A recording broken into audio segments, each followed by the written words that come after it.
dark. Kick back with a cup of joe. You know you've got friends waiting on 1620 The Zone. It's Happer and Schaefer. It's Connor and Mike. Listen on the radio stream or YouTube or podcasts. Anytime it feels right. It's Happer and Schaefer. Happer and Schaefer. All right, good morning and welcome in. Happy Tuesday.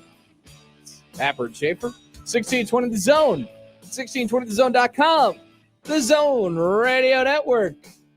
How we doing, gentlemen? Joey, Mike, what's up? Doing better. Better? Yeah, what's That means you were bad? Well, I showed up to the studio and all the computers all a little wonky. There's a lot of things that happened. Exploded. So I had to sign in to the StreamYard account just to make sure I could get the stream up. It happens. But we're doing good. We're doing very good. happy. We got We're it under back control. on track. It looks normal. It sounds normal. What about you, Mike? I'm good. First, I wanna ask this question. Did Joey chase you down yesterday to offer you a cookie? No. My No. wife did, but Joey didn't. No, you were already gone by then. Yeah, you hightailed it out. But yeah, I got them. I got them in my office, so we could chat about that later. What are we dealing with here? Cheryl's cookies. Who's Cheryl? I don't know, but It- I had it- one and they it's- were good. Yeah, it's basically a cookie brand, and I think they just have online shopping. I had a My- carrot cookie, and it was fantastic. Oh, I love carrot cake. Yeah, no, I it's want good. you to It's- try this. Is basically what I'm getting at. Dude, shout out to Cheryl. Are they Easter cookies? What are the flavors?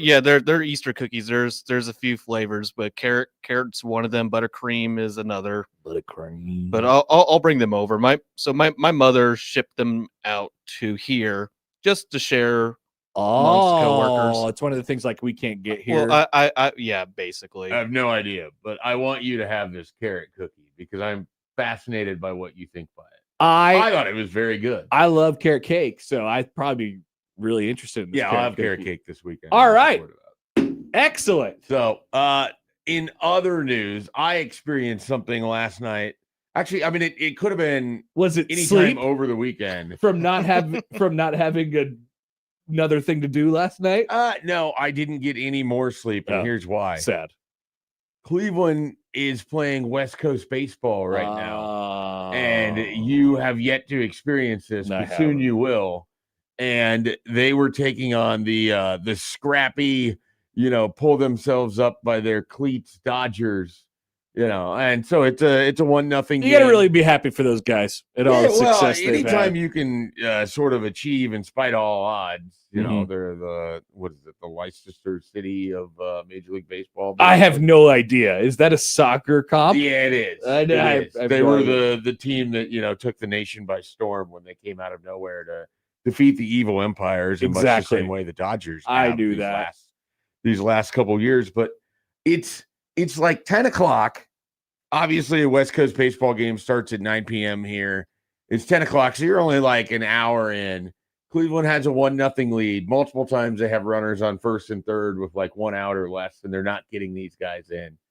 And I don't know why, but I feel compelled to keep watching. They have a rookie pitching who's pitching really well against LA. And now we're into the 6th inning, and Cleveland has finally scored. I think it's 2-0, and then it gets to 4-0. It's 11 p.m., and I'm just like, what the hell am I doing? It's March 30th. It's 11. I got to get up early the next morning, as I do every day, to do this show. And all I can think of is I'm thankful that at least 7 of their West Coast games. So you watch this are to down and away. completion. No, Okay. they got up 4-0, and I was like, all right, I trust that the bullpen can get this done. And did they? They did. They won 4-2. All right. I was rewarded for my confidence, but I was mostly annoyed that like at 10 o'clock I was all set to go to bed. There is And something. then I just kept watching. There is something about watching like your Major League Baseball team, which we know I mean, the games are equally as important as each other, given that there's 162 of them. But it's not pertinent that you watch every single one of them. You know you're not going to watch every single one of them. But there is a special draw to watching them like in the first week of the season. Yeah. Well, and I don't know what that is. It's just like there's this sense of newness, and it's like, all right. Sometimes just new players or, you know. What are they going to screw up, and what are they going to get right? And confirmation bias of the guys I don't like. Absolutely. The Sam Longs, if you will. Sam Long, he's Gabriel Arias hit into a double play, struck out, and flew out yesterday. So he's well on his way to being terrible. I got the opposite of confirmation bias yesterday when Kyle Isbell hit a home run. I've never been a Kyle Isbell fan.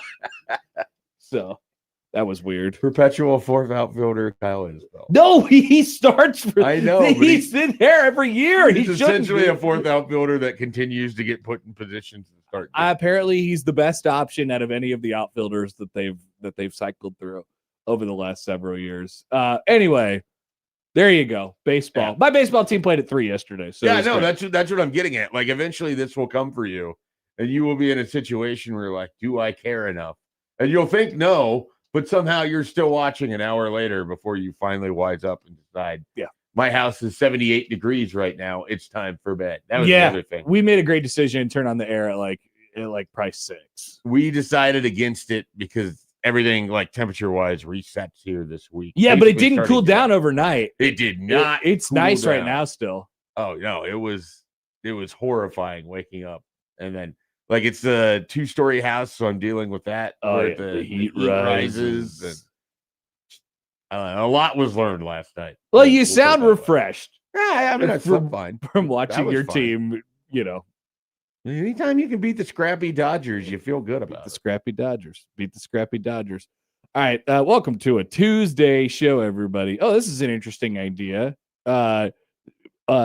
Ozarks Brandon writes in on Twitter on the Liquid Trucking Zone Twitter feed. He thinks we should do a bit where I call you Greg the entire show. What do you think about that? I don't know what it stems from. It is because I tweeted out we are doing a radio show picture today. It's just a picture of probably a person that you don't care about at all, which is Tom Wamsgans from Succession. Yeah. Why wouldn't I care about Tom Wamsgans? I don't know. I feel like you're a Succession hater. Are you a Succession hater? No, I was like the one person who watched the show from the very beginning on. Okay. I don't know about that. Well, there was like, people don't remember these things, but the first season comes out and there was like this show's not really anything. I do remember that because I was watching at the start. Yeah. And then like the second season comes out and it was, oh God, this show has a lot of potential. It's like, it always had potential. Where were you people? Yeah, Ozarks Brandon thinks I should call you Greg, but you hate Greg the Egg. I do not like Greg. Greg. I enjoy their dynamic. Greg. So like those two together, yes, very fun. Greg on his own, and people were like, my favorite character is Greg. And it's like, okay, you chose the village idiot who you watch go from having at least some semblance of humanity to being absolutely destroyed. Do you not understand what you're choosing to think is your favorite character? That's right. He also really loves California Pizza Kitchen. He does really love California Pizza Kitchen. Which is... No, I love that show from just because of just the, like, I don't know, horribleness of all the people involved. They're all awful. Irredeemable people. There's no doubt about that. And then the acting in that show is incredible. It's fantastic. I miss it sometimes, but I am halfway through the second season of Paradise right now. And I can't tell if the show is really good or not, but I'm invested at this point. If you need something in the vein Michael told me to watch this last week when you were gone, and I watched it, and I continued watching it, and I'm fired up about it. Yeah, you're in. If you need a show similar to Succession, Industry gives you all of these people are awful in the financial sector. Yeah, but I didn't love the part of Succession where all the people were awful. I liked the acting and the sort of storyline of it all. It was a negative that they were all horrible people. I wish they'd all be good. But then in Paradise, most of them are good. Way is their life going to be miserable while they're a horrible person? Which is nice. Yeah. I mean, I did love Connor Roy. You want to talk about village idiots? Conheads. The Conheads. I thought about buying like a Connor Roy for 2024 or whatever shirt. Yeah. Way back when. I think I don't know if this is a statement I need to wear. I believe I outside. bought a Waystar Royco shirt Okay. or something like that, and I wore it maybe once, Nice. and it's gone. My at this favorite point. random thing like that is I have an American Samoa Law School sweatshirt. Nice. Better that I Call bust Saul. out from that show, which I miss that show so much. It's a great show. That whole world. I love Better Call Saul. Maybe So there will good. be. Well, I mean, it's not in the Breaking Bad universe, but the Pluribus show. Is I pretty know, good. and I've watched the first episode and I haven't gone back to it. It's I good. think I will. I just haven't yet. First season was good. All right. It's Tuesday here on Happer and Schaefer on 1620 The Zone, 1620thezone.com, the Zone Radio Network. We have a variety of different things coming up today. It is opening day in Omaha. It's the Omaha Stormchasers taking on a team today. I haven't actually checked who they're playing. I think they're playing Columbus today. Oh, your favorite AAA Wow. team, Mike Why am I not Schaefer. at this? The Columbus, maybe you can be tonight at Werner Park. And Marty Cordero will join us today at 7:30 to talk about all the things. Or no, they're playing Buffalo. Nah, They're Mike playing Schaefer's Buffalo. out. Which used to be way back when the Buffalo, I think Bison used to be the affiliate of Cleveland, and then Oh, they really? traded with the New York Yankees, who had Columbus. Yeah. So then Cleveland ended up with Columbus, and the Yankees ended up with Buffalo for a short amount of time. Yeah, and then the Yankees before quit they them. switched to Scranton Wilkes. Scranton Wilkes-Barre. I don't know who Buffalo is now. The Is it Electric the, is it Toronto, the I think. Mets? I want to say it's Toronto. Maybe it's the Mets. It's changed a lot. Anyway, that's what's going on at Werner Park today. So Marty will join us at 7:30. Mitch Sherman will join us at 8:30. Jacob Padilla will join us at 9:15. That is our lineup today. We'd love to hear from you. 402-951-1620 on the Prairie Flower Casino Zone hotline. You could call or text that number. You could tweet at us on the Liquid Trucking Zone Twitter feed at HappenSchafe, at Connor Happer, at Mike J. Schaefer, at Joey Warcola on Twitter. Once again, the Liquid Trucking Zone Twitter feed. You can email Connor, Mike, Joey at 1620thezone.com on the Equitable Bank Zone inbox. And we say good morning to our YouTube streamers today. Good morning to all of you YouTube streamers. Hopefully there are scintillating things for you to comment on tonight, including television shows, including but not limited to television shows, as we've talked about here in this first segment. We have a lot of other topics that we want to bring your way today. I don't know if we're definitely not going to get to them all today, but we do have some things we want to throw your way. Some sort of flashback or refresh on spring football and some of the things that happened and storylines that developed or didn't develop and how you feel about Nebraska football right now. We could do some of that stuff. We are heading into draft season, which is interesting for the Nebraska players' standpoint. So we'll have some of that coming up today. We have Creighton and Nebraska baseball tonight at the Chuck Box. Now, are we all going to blow away? I don't know. Am I going to need my extra strength tape to tape down my papers? I don't know, but it will be baseball. Like a 6:30 first pitch? 6 o'clock. 6 o'clock. All right. 6 on the dot. We'll be watching Connor Happer on ESPN Plus. You could also hear it on 1620 The Zone tonight. Absolutely. Not Maybe I feet. can sync up Connor. Well, I don't know if I want to. You wouldn't want to do that. If you That wanted to wouldn't listen work. to me, I won't be on 1620 The Zone tonight. That will be Glenn Sisk, who will be on 1620 The Zone tonight.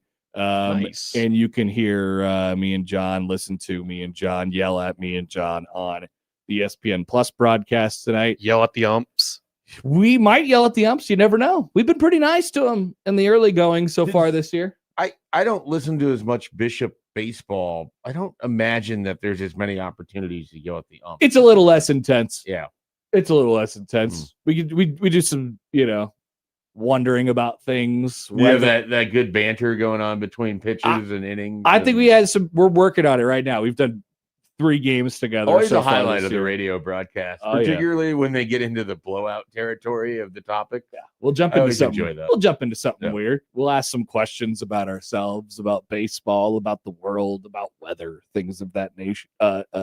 Nature. So we have all those different things coming up today, and of course, we wanted to hear from you all as well. Also, here's what we're gonna do: power rankings with tiers. Okay, it used to be the artist formerly known as Big Ten Power Rankings with Tiers or College Basketball Power Rankings with Tiers. What we're going to do is on Tuesdays throughout the remainder of the summer, basically, is we're just going to call this Power Rankings with Tiers. And we were Power Rankings with Tiers, a different subject every week. Today, I thought it would be apropos. This is great. To Power Rank with Tiers, sporting events that happen between, we'll say, the end of the Final Four after college basketball season ends and the start of football season. Oh, I like this. Joey knows them all off the top of his head. Fascinated what direction you went with this, because I started doing mine and then I think I went in a very different direction than you. I am fascinated to figure out which ones I forgot about, because I most certainly forgot about a handful. Here's another thing, because there's certain sporting events that will happen during this time frame that doesn't happen in like the next few years. Like we don't have the Olympics this year, but we'll have the World Cup. Okay, that's true. I did forget about the World Cup. I did not. So World Cup is included. Yes. Okay. I can't go back now. I'm glad I made the mention. I could say I would put the World Cup in there, but I didn't ever ask parameters. But like, if you wanted to include schedule release day, if you were Joey, you could theoretically. Absolutely, it's a choose your own adventure situation. We're gonna have some fun. All right, we'll do that coming up at 9:00 today. Here we are on a Tuesday. We are back after this on 1620 The Zone.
All right, the Omaha Food Fight rolls on. We told you who is in the foodie for yesterday. The Omaha Food Fight presented by Union Bank and Trust. Go check that out, 1620thezone.com.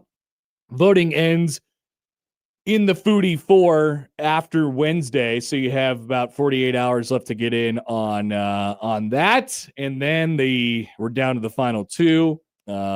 Thursday through next Tuesday. So through the real national championship game. Vote. 1620thezone.com for your favorite restaurant and see if they can bring home the title this year. The winner of the Omaha Food Fight presented by Union Bank and Trust. Let's take a phone call on the Prairie Flower Casino Zone hotline. We always love people who call in at this hour of the morning, and that person is Random Mike. Good morning, Mike.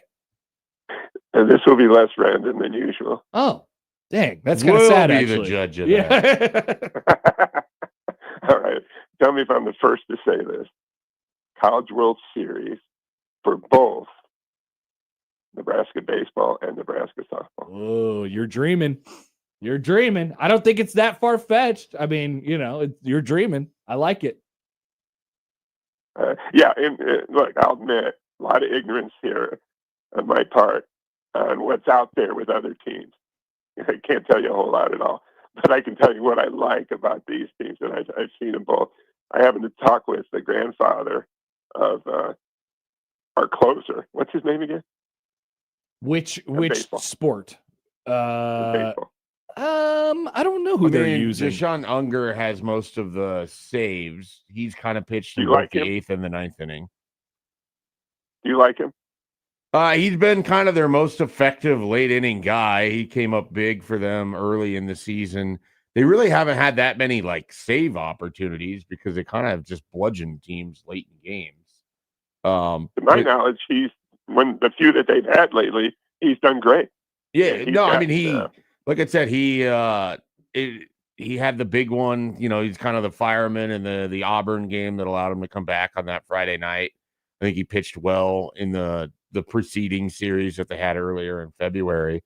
And so I think he sort of just earned that job because of what he's done relatively early in the season. But just in general, I mean, Happer's got it pulled up now. I think he only has 3 saves. 3 saves. So, and then they don't have I think the sort of designated guy that they've had. Whereas I think Unger, if they need big outs in the 7th inning, they might just go to him and have him pitch the 7th and the 8th. Somebody else would finish. Nebulous closer. Yeah, but I think he's done it lately. I'm pretty sure he has. Yeah. And I happened to be talking to his grandfather the other day, who's also the father of the Creighton softball coach. And he's living the good life now, just watching the kids and the grandkids. But it's just with both those teams, it's what do you look for that you really need to be potentially a great team? Depth of pitching, a closer, depth of hitting, and defense. All that stuff. And I think it's all there for both those teams. I mean, softball, obviously. I don't think people will be surprised if they make it to the College World Series. Would you agree? I mean, at this point, I don't think you could be. No. It's all going to come down to who they match up against in their super regional, and if you get a really hot pitcher on the other side, that can kind of wipe you out. And in the same way that Nebraska can throw, it did last year, right? Nebraska can throw, Jordy Fromm and Alexis Jensen's been good, so they have depth. Everything though with these, as you well know, Mike and Happer, I mean, it all matchups. You could run into the wrong team at the wrong time and get taken out of the postseason easily enough in baseball or softball. Yeah, and look how close they were last year. I mean, we faced the pitcher in Tennessee that apparently threw it harder than anybody in the history of the world. That's right. Yeah, we were that close to making it. But I mean, this was a huge series, and we could have won all 3. And we had a freshman pitcher. I mean, I'm talking about the UCLA softball series. We had a freshman pitcher starting 2 out of the 3 games. Alexis Jensen. She's the man of the weekend.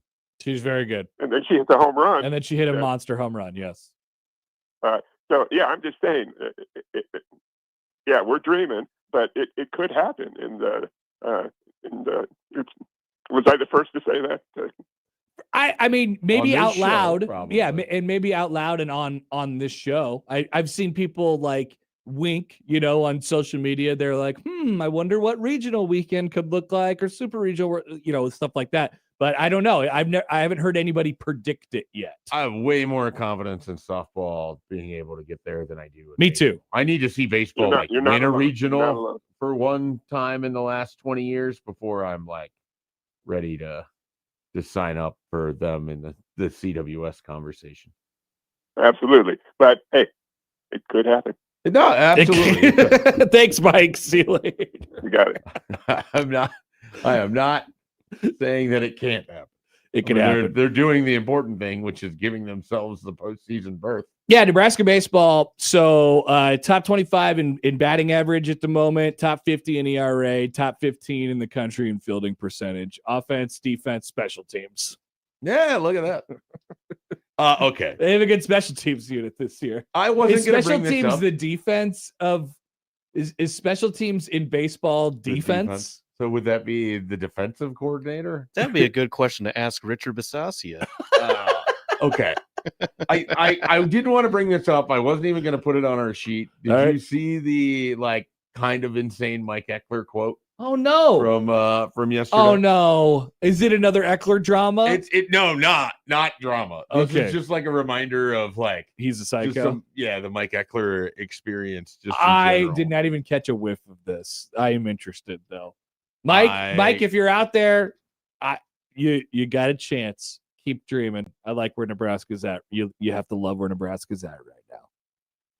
Okay, so Mike Eckler, who famously really, really wanted to coach defense and not just special teams. Okay. And this is Mike Eckler talking about his linebacker room. Mm-hmm. These cats right here, I walked into a damn den. It's not the linebacker room anymore. We're calling it the den. We've got a bunch of freaking lions in here. Nice.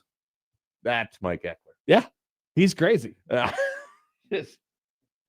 Oh, man. Not surprising. Yeah. He's and an insane when person. you look up in USC, has a very modest defense and not that highly rated or anything. Yeah, I like Mike Eckler a lot. It's just one of those things. The quotes are always going. That's to be great. I don't ask any questions. The quotes are awesome. It doesn't matter to me what he says. Right. Honestly, he's a great coach. Yeah. I'm good. Absolutely. Yeah. Absolutely. He can say the craziest thing of all time. It just doesn't matter. He usually does. Yeah. He usually does. We got a bunch of lions in here. Damn dead. I do remember when he showed up to the Jet Award dinner last year, which, by the way, coming up Thursday. Yeah. People should check that out. And he was still living out of a suitcase because he had just got here from Tennessee, and everybody, it's a gala, quote unquote. It doesn't mean you have to be dressed to the nines or anything, but people usually wear suits and dresses and or coats or whatever. And he shows up, he's like, I got this polo, and it's like a turquoise polo, and he gets up there and he just rips off a speech, rousing speech, motivates everybody. He loves it, and everybody. That's where the most recent run of Mike Eckler started for most everybody. That makes me think of Nebraska's first year in the Big Ten. On the first night, they show up in all the polos, and then immediately realize that this is a dressier media event than what the Big 12 is for media days. Oh, really? I don't really remember that. Them all suits the night after. Did they really? Yeah. Jeez. Yeah. That's how you knew you're not a good fit. That was the welcome to the Big Ten moment for football. Maybe that's how you know you're not an excellent fit in the Big Ten. Cultural fit. It's like I thought this was a polo conference. Well, none of us knew that the luncheon was bigger than anything that ever existed. Oh my God, they love that stupid thing. They love that luncheon. Remember what a big deal it was when Amir spoke at the luncheon? I do. I remember how big of a deal it was when Amir spoke at the luncheon. Any of the times that I've been to Big Ten Media Days, I've always been doing a show over the top of the luncheon. And so I've never actually been to the luncheon. I've been to the luncheon, but I didn't eat lunch. I know. That's the worst part about it. They're like, here's your box food. And then you're like, sit down. You're going to listen to these student athletes. You're going to listen to Kirk Cousins talk for a little while. Yeah. He was one of them. That's kind of the story. All right. There you go. Nebraska baseball, Nebraska softball, feeling really good about themselves right now. There's no doubt about it. And then Creighton and Nebraska baseball and softball go today. Nebraska makes their first trip to Creighton's new softball field in downtown Omaha. Watch out on Cummings Street. That net is not very tall. Might be some softballs hitting that, especially on your way down to the baseball game. You may take Cummings Street. You'll be driving down and you'll look to your right and you'll see, oh my gosh, there's Creighton and Nebraska. They're playing each other in softball right now. And then you might say, oh my goodness, there's a softball that's coming directly at me right now. So hopefully you don't. But just be careful. Be careful. Be careful. And then we'll see what kind of weather we get at the old ballpark tonight. That usually dictates most of the attendance. Yeah, it should be. I mean, it should be dry at least. It's just going to be windy. Yeah, a little chilly. It's going to be cold. Nebraska's good. Creighton obviously, is played a tough schedule to this point, but I think they feel pretty good about themselves. Creighton has obviously had a bunch of success in the game, in particular over the last several years. Nebraska hasn't won this series since 2018 now. I am oh boy, very aware of it. Oh, really? You are? Well, it's just one of those things where we've been talking about midweek stuff with Nebraska, and it's sort of like there's the midweek problems with the Summit League, and then there's the myriad ways that Nebraska has blown this game in like the 7th, 8th, and 9th innings over the last half decade. I remembered that Creighton had obviously won a lot over the last like 3 or 4 years, but I mean it goes back a long, long time now. Yeah. But with that being said, so here's your weird stat, I guess. Creighton is dominating the series 13-4 against Nebraska since the start of 2018. Nebraska hasn't won the series since 2017. But Nebraska has won 10 straight games at Charles Schwab Field. When you include the last 2 Big Ten tournaments and then last year's one Creighton game in Omaha. Wow, that's that is quite it's shocking. I had to like triple check this. It was in Nebraska's notes, and I was like, huh, look at that. I cannot. I guess they for some reason hadn't thought they'd won 5 games 2 years ago? It would have been 5 games 2 years ago, 4 games last year, and then the 1 game in between. I didn't do the exact math on it, that but would have to be what they won the one. They won the one Creighton game in Omaha last year. Creighton won twice in Lincoln last year. Just nuts. Yeah, that's nuts. And so now this year they will play twice in Omaha, Creighton and Nebraska, and then they'll play once in Lincoln. And the next Omaha game, the next Charles Schwab game between these two is not till like the second weekend in May. Or the second week of May. It's way late. May 12th. They're doing like a fireworks thing. It's gonna be this whole big thing. Maybe it'll be like 100 degrees or something. Yeah, I was looking at that to potentially take Hudson to that game. Dude, tonight's out. It'd be too cold. It was a little early. Part of it is his bedtime's early enough where it's like kind of hard to get all the way down there. Sure. And make it back to it is where I'm at. Yeah. Everything else. Yeah. So. It's a long ride. And then maybe the traffic will be a little bit better in May. I don't know. Yeah, this will be the whole downtown. Does the traffic get better in May? Well, no, I didn't know if there was like construction around the area that I did. I don't know what I haven't been downtown. You don't have to deal with it much forever. going to the ballpark. Just avoid Farnham Street at all costs. Yeah, go to the ballpark, you could avoid it. Okay. All right. That's good to know. The Chai, which literally it's connected by a parking lot, it's a little more difficult to enjoy or get to. Okay, that's good to know. Unimpeded from a traffic perspective. I still haven't been. I don't think I have been downtown since I've moved to Omaha / Bennington. Wow. Is that right? I'm not sure, Mike. I'm thinking about it now. But it's entirely now. I want to know what the furthest east I've been in Omaha. I guess I'm pretty sure you're the only person who knows. Circumvent the. Yeah, it's wild. That is far east. That's literally as far east as you could go in Nebraska. Yeah, it really is. Yeah, it really is. Jordan writes. He says, "So you're saying they'll win the national title if they make it to the College World Series?" Sure, absolutely. If Nebraska makes the College World Series, I think they're going to win it. I could already I'm already pre-planning that take. Wow. Yeah. The crowd, the whole thing. If they make it, they're winning. Like I said, I'd like to just see him win a regional. It's been so long.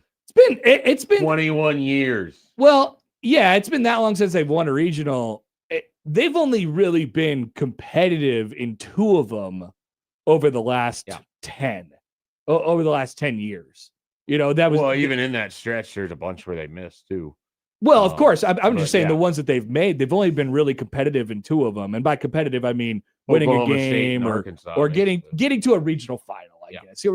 That feels like a really good, like if it seemed like Nebraska, I mean, Creighton did it last year. Like if it seemed like Nebraska could get to a regional final, you feel like, all right, we're in a good position. We were 1 game away potentially from a super. And that's a good, it's almost like it's the round of 32, basically. Right. You win an NCAA tournament game. And so Nebraska did that in Arkansas, and then they did it with the Oklahoma State one. Sort of. They didn't. No, they didn't. lost They to got to the UConn 1-0 game, and then they got absolutely basically- smoked they by got- UConn on that next day when it was 150 degrees. I remember that. They're at the precipice of punching their ticket to a regional final. Yes, that doesn't really count. I mean, so you've really only been to 1. I would say that they were competitive in that one, and that for 17 innings, they more or less played terrific baseball. Sure, I guess that was the question. And then for 10 innings, it was a horse. Yeah, I guess that was the question. So I Were they sort of competitive? I would like caveat that one. Yeah, if that's fair. No, I think that's probably. But But otherwise, yeah, I mean, they haven't been to a regional final outside of the Arkansas one since 2005. That's probably not true, right? I'm trying to think of what other regional final they would have been in. Well, they would have hosted a couple more regions. They hosted a regional in 2007. They went 2Q in that one, right? They went. They lost to UC Irvine. I know that, and I don't think they made it to the final in that one. What was the one where they lost to like Manhattan and yes, that was the bad. That was one. 2006. I think that was Manhattan and San Francisco. Manhattan and San Francisco. They got taken out. That was the bad one. I remember that one. Yeah, I'm like, no, their regional it's history over. is not good for the last 20 years. No, it most certainly is not. So 1, making it, and then 2, like they just haven't really done much. Wouldn't that be crazy? And generally, they've been in Arkansas, Oklahoma State. They went down. I think they lost to Western Carolina in one of them. There was one where they lost to Yale and Holy Cross. That was up in that's Corvallis. That was a specifically bad one. Yep. No, it hasn't. It has not gone well for postseason play. It's bad. It's bad. So 2 straight regionals for Nebraska, and then not one since 2000. I mean, they're pretty consistently there, which counts. But yeah, people are waiting for them to take that next step. That's I think for sure. That's maybe kind of been the big complaint. This is the year they take that next step. They have a good team for that opportunity. It's funny though, because anyway, I didn't really expect to talk about it in a full-blown Nebraska baseball conversation, but here we are. Like 2 years ago, they didn't have, or I'm sorry, last year they didn't have a very good season, and then they ripped off all those wins at the Big Ten tournament, and it's like, oh, everything's fine. They made the NCAA tournament, and didn't they beat? They ran into Kyson Witherspoon, lost to him, but they won that second game. They right? won the second game, and then they didn't beat. Did they get North Carolina or Oklahoma in the bounce back game? Yeah, I don't remember. They might have got North Carolina. I can't remember whoever it was. But they got smoked. They lost the bounce back game, and then they had a average regular season last year where they went 15-15 in the league. They're already 8-1 in the Big Ten at this point. So that's like basically out of the question by this point. And then 2 years ago, they had a better regular season, but they got absolutely tanked by Cags and the boys in the regional in Oklahoma. And they won the second game and then lost the third one in that too. So they've won the bounce back or the first elimination game each of the last 2 times. Postseason success, will it come? I don't know. There's really only one way to find out, and that's wait until May. There's only one way to know, and that's waiting for another month and a half. I do have a question, like for a bigger picture question for later. Like these programs are having such success. Yeah, I saw this. Yeah. I don't know what to read into it. They're certainly not connected. Like the simple answer is I have thoughts. Okay. All right. Well, but let's talk about that a little bit later on in the show then. I won't even can I ask the question to people just so they're aware I of won't say anything. I'm turning my mic. Is there anything to read into the fact that almost every program at Nebraska outside of football is like basically competing for championships at this point? They're like the best. They're reaching their, I don't know, 5-year rolling high point So let us know. 402-951-1620. We can talk about that as we go on throughout the show today. We'll take a break. We'll be back after this on 1620 The Zone.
You know what we have a love-hate relationship with in this state? Spending money. So do you want to spend money? How much money do you want to spend? Like, you want to live life comfortably, of course, but you don't want to be too showy with your money, right? There's always been a thing against that.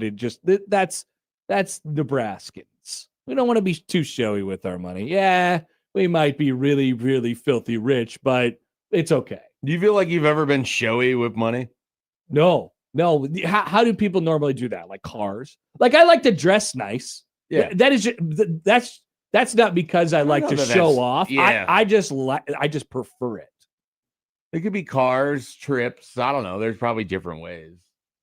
But not for the like express purpose of being showy with the money. You probably need more money than us to be showy. Definitely. I have taken expensive trips, and I have purchased expensive things, but not for the express fact of wanting to show off. Anyway, private jets.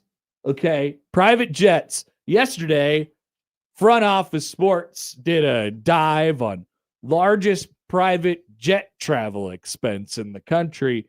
Here's a graphic that's on your screen if you're watching along with this on YouTube. And Nebraska is second in the country in private jet travel expenses. What do we think about this? It's immaterial to me. It's immaterial to everyone. It should be. I assume it is. I mean, I think it's pretty explainable. Nebraska, where it sits and where it wants to go for all the different things it needs to do, recruiting wise and otherwise. Yes. Largely has to rely on private jets more than it can just shipping people in cars. Correct. Now, let's add this into the wave here. As you may know, Nebraska has been a little stinky at football recently, and people are currently taking on the attitude directed at the head coach that they do not really enjoy his presence, or they don't really enjoy literally anything that happens as it pertains to the football program. Sure. So this comes out yesterday, and it's like, well, there goes Nebraska again. That's classic us. That's classic our football team, spending and not getting any return on investment. So this is all athletic department, though, right? I believe so, yeah. So this is anytime. It says football season. Okay, so it's only the football travel then. It could be. So I assume that Nebraska has your the other coaches have a little bit of access to the PJ, right? Yeah. Mm-hmm. But not as much as Rule. Right. That's Rule's PJ. Yeah, and guess what? Who cares? I don't know why anyone would care about it. I mean, I don't either. But people had an adverse reaction to it online yesterday, and that's why I brought it up. Would they use private air travel for recruiting visits? Like coaches use that to go visit the recruits from out of state? They could take it for personal travel. There's a certain amount of hours guessing he has for took it to travel. go down to Houston or to Stillwater here recently. 100%. Oh, yeah. 100%. So, but I don't know if that would be accounted for in football seat. You know what I mean? Like, if it's only football related, then you're talking about Nebraska's flights out to Los Angeles, flights out to Maryland. So they flew to two different coasts. I think it took the PJ over to Big Ten Media Days. Yeah, I mean they do things like that. Like I just don't understand why this is a thing. I also just not every data point you see needs to be this is going to be so hard. That's the main point of the conversation. Not everything you see needs to be a referendum on how you feel right now. Thank you. Also, they probably don't have any real basis next to each other. Like how Nebraska's spending on private jets under definitely Matt Rule really shouldn't reflect how you feel about Matt Rule or the health of the football program. I know that that's just sort of screaming into the void with certain individuals, but allow me to be yet another person trying to tell you that you're a moron. Yeah, same. I will echo that sentiment. I don't really get it. That's why I brought it up, just because people were talking about it or I saw it yesterday, and I was like, well, of course. Scroll through the responses, and it's like, yeah, well, it's a bunch of Nebraska fans just complaining about their own program, or people laughing at Nebraska nationally, which, by the way, is always going to happen. So whatever. I guess if the alternative was true and Nebraska spent the second least amount on private That's jets, what I always say. wouldn't there be the same amount of like, oh, are we gotta wasting spend all money of to our make money. resources? Why shouldn't, we have access to this stuff? It should matter. Mhm. So which do you want? Or do you just want to whine and cry? Because if you just want to whine and cry, I mean, there's nothing anyone can do for you. That's what they want to do. That's what they want to do. Michael Severe writes in on YouTube. He says people are highly invested in the ROI thing. They really are. We have heard that quite a lot, and there is nothing I could say that makes that better for people. Like Nebraska spends a ton of money. They should. They have it. Their neighbors do. Their peers do. It's available to them. It's at their fingertips. It's a profitable athletic department, and they put it right back into their product. Nebraska spends a lot of money. They're going to keep spending a lot of money. I think they have an athletic director who really likes spending money. I mean, like absolutely like, and sometimes I think too much. Like, so it's not like the well's going to dry up or anything like that. But sometimes I look at this like, wow. I mean, there is a lot of beef out inside the walls of the athletic department and all those different things. And then people will come back and they'll say, well, we're not getting any return on investment. If Nebraska did less, if Nebraska cut back their operation, they spent less, they did less fireworks at football games, they did less things that were good for their fans, they traveled on private jets less, they cut down their football staff, they cut down NIL or whatever it might be, you would say, why? So, but then it would be, well, what's the money going for? Like how, like you have all this money, what are you doing with it? Mhm. You're just living like fat cats. Why can't you, do this or do that? And there's just no winning with anything unless there's winning. That's right. That's all this ever is. It's the continual pursuit of Nebraska isn't winning enough football games, so there's something new to cry about. Texter Pedro writes in, he says, hi guys, only a fancy guy with a lot of money will call private jets PJs. I only learned that from my favorite show, Succession, which was fantastic. Those people were spending a lot of money. They're showy. They were showy with their money. That's for sure. All right, we'll take a break. 7:00 hour coming up after this on the Zone Radio Network.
All right, 7 o'clock, Happer and Schaefer, 1620 The Zone, 1620thezone.com, the Zone Radio Network. Connor Happer, Mike Schaefer, and Joey Colbert with you this morning. So I've seen this, I've seen a lot of conversation over the last couple of days about the running back situation at Nebraska. I would like to set the record straight, okay? I'd like to set the record straight on the actual conversation about the running backs.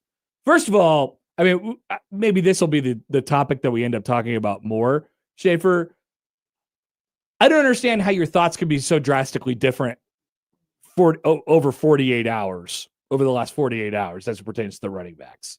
To be clear, you're talking about like the public at large. Yes. Okay. Yes. All right. Pre-spring game, post-spring game. We acknowledge. I've seen this whole I don't know. I've seen a lot of people now start to push back on this idea that the running backs are not bad. Brooks did yesterday. He distanced himself from the running backs conversation. Okay, so let me just straighten this out real quick. I will just speak for myself. I am in the category of criticizer of the running back room, criticizer of the situation at the position. Nowhere did I ever say that these guys suck. Nowhere did I ever say that these running backs will never be good. That's not the case. I simply wanted them to take another one this offseason. I simply wanted them to take an older guy in the room. I think they're too young. I think they're too inexperienced. And I think there's not one guy who stands out. If you weren't going to have a guy who stands out no matter what, maybe there's, going to get some guy in the portal and he just goes in with the mix with everybody else. That's fine too. I just want some experience in there. I just want a guy with a few carries, a few more than like 6 carries underneath his belt. That was always my thing this offseason. That was always my thing. And so does that in turn into concern about the room and the way it is set up and the way it was built and the way it was created? For me, yes, it does. It creates some concern for me. And so then they go out in the spring game and the backs have a nice, Rule had the nice long run or whatever. And people are like, yeah, maybe they're going to be okay there. Maybe they will be okay. I'm still concerned that they have a bunch of young guys in that room that are going to be taking the lion's share of the carries. And it doesn't matter which one of them they are. And the only one that I could slide into a role right now is Ives in the short yardage spot. And I don't know who stands out among the rest of them right now. And Ives is clearly not going to be an every down back. I don't think at Nebraska. I have always acknowledged that they have that right now they're whatever they are, and they could be good at some point.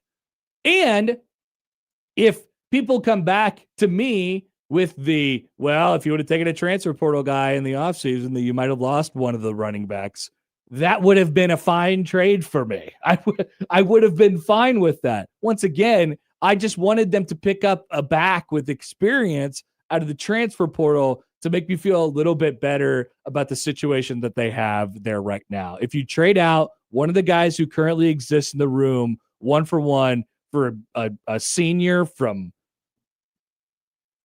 I don't know, San Diego State or something like that, or I was excited to see where you went. New Mexico State or something like that, I would have been okay with that trade because it's just a guy. I just wanted a guy with some carries underneath his belt. I don't care what he looks like. I don't care what he does, what his strengths are, what his weaknesses are. I just want a guy with some carries underneath his belt. And so they don't have that at the moment. That is the concern for me in the room. Is it possible that those guys are going to end up being good players in the future? That the guys who are currently in there? Yes, of course it is. I have doubts as to whether it'll be right away. But that's up for you to decide, I guess. Because I've seen this whole pushback on, don't worry, the running backs are going to be fine. Well, what's fine? Is it Emmett Johnson production from last year? Can you create Emmett Johnson's 1,500 yards worth of production plus X amount of yards receiving out of the backfield with 3 redshirt freshmen or sophomores? I'm going to say no. In my opinion, and I'm just arguing against myself here because I can already hear the arguments coming back to me. It is, the running backs, they always play young at the position if they're really, really good. These guys are playing young out of necessity. Isaiah Mosley played last year young out of necessity. right? Mekhi Nelson played young last year out of necessity. And so Jamal Rule will play this year young out of necessity. There you go. Take it wherever you want to take it. I enjoyed all of that. I just it bothers me. Well, I think it's okay that it bothers you. I think it's okay for you to look at this and be like, you know what? I don't know if how they performed in the spring game against Nebraska's defensive line is enough data for me to feel better about a running back position where they've used bad process for multiple years in a row to put themselves in a spot where they don't have any returning production.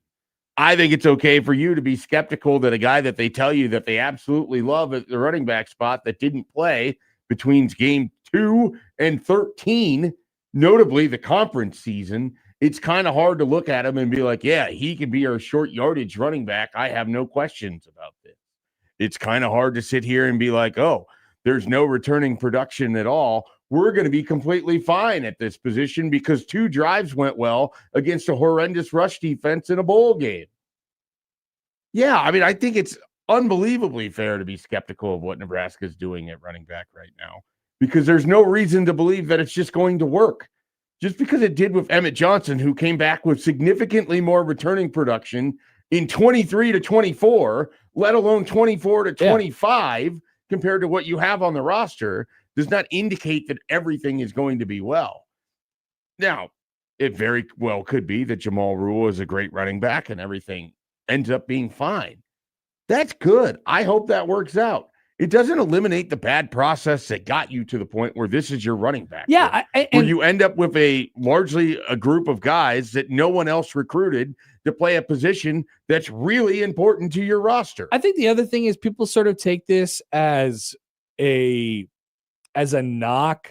Like they'll say, well, you do not think the coach at the position is very good. Like, I guess I don't know what Barthel, like, I'm not a running back. And so I don't know what he's preaching and teaching and the things that like are really, really important to him and all those different things and how he's creating running backs.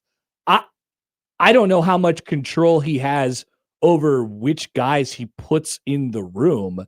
That is where my main source of skepticism is. Just the room has been faulty from a design from a personnel standpoint.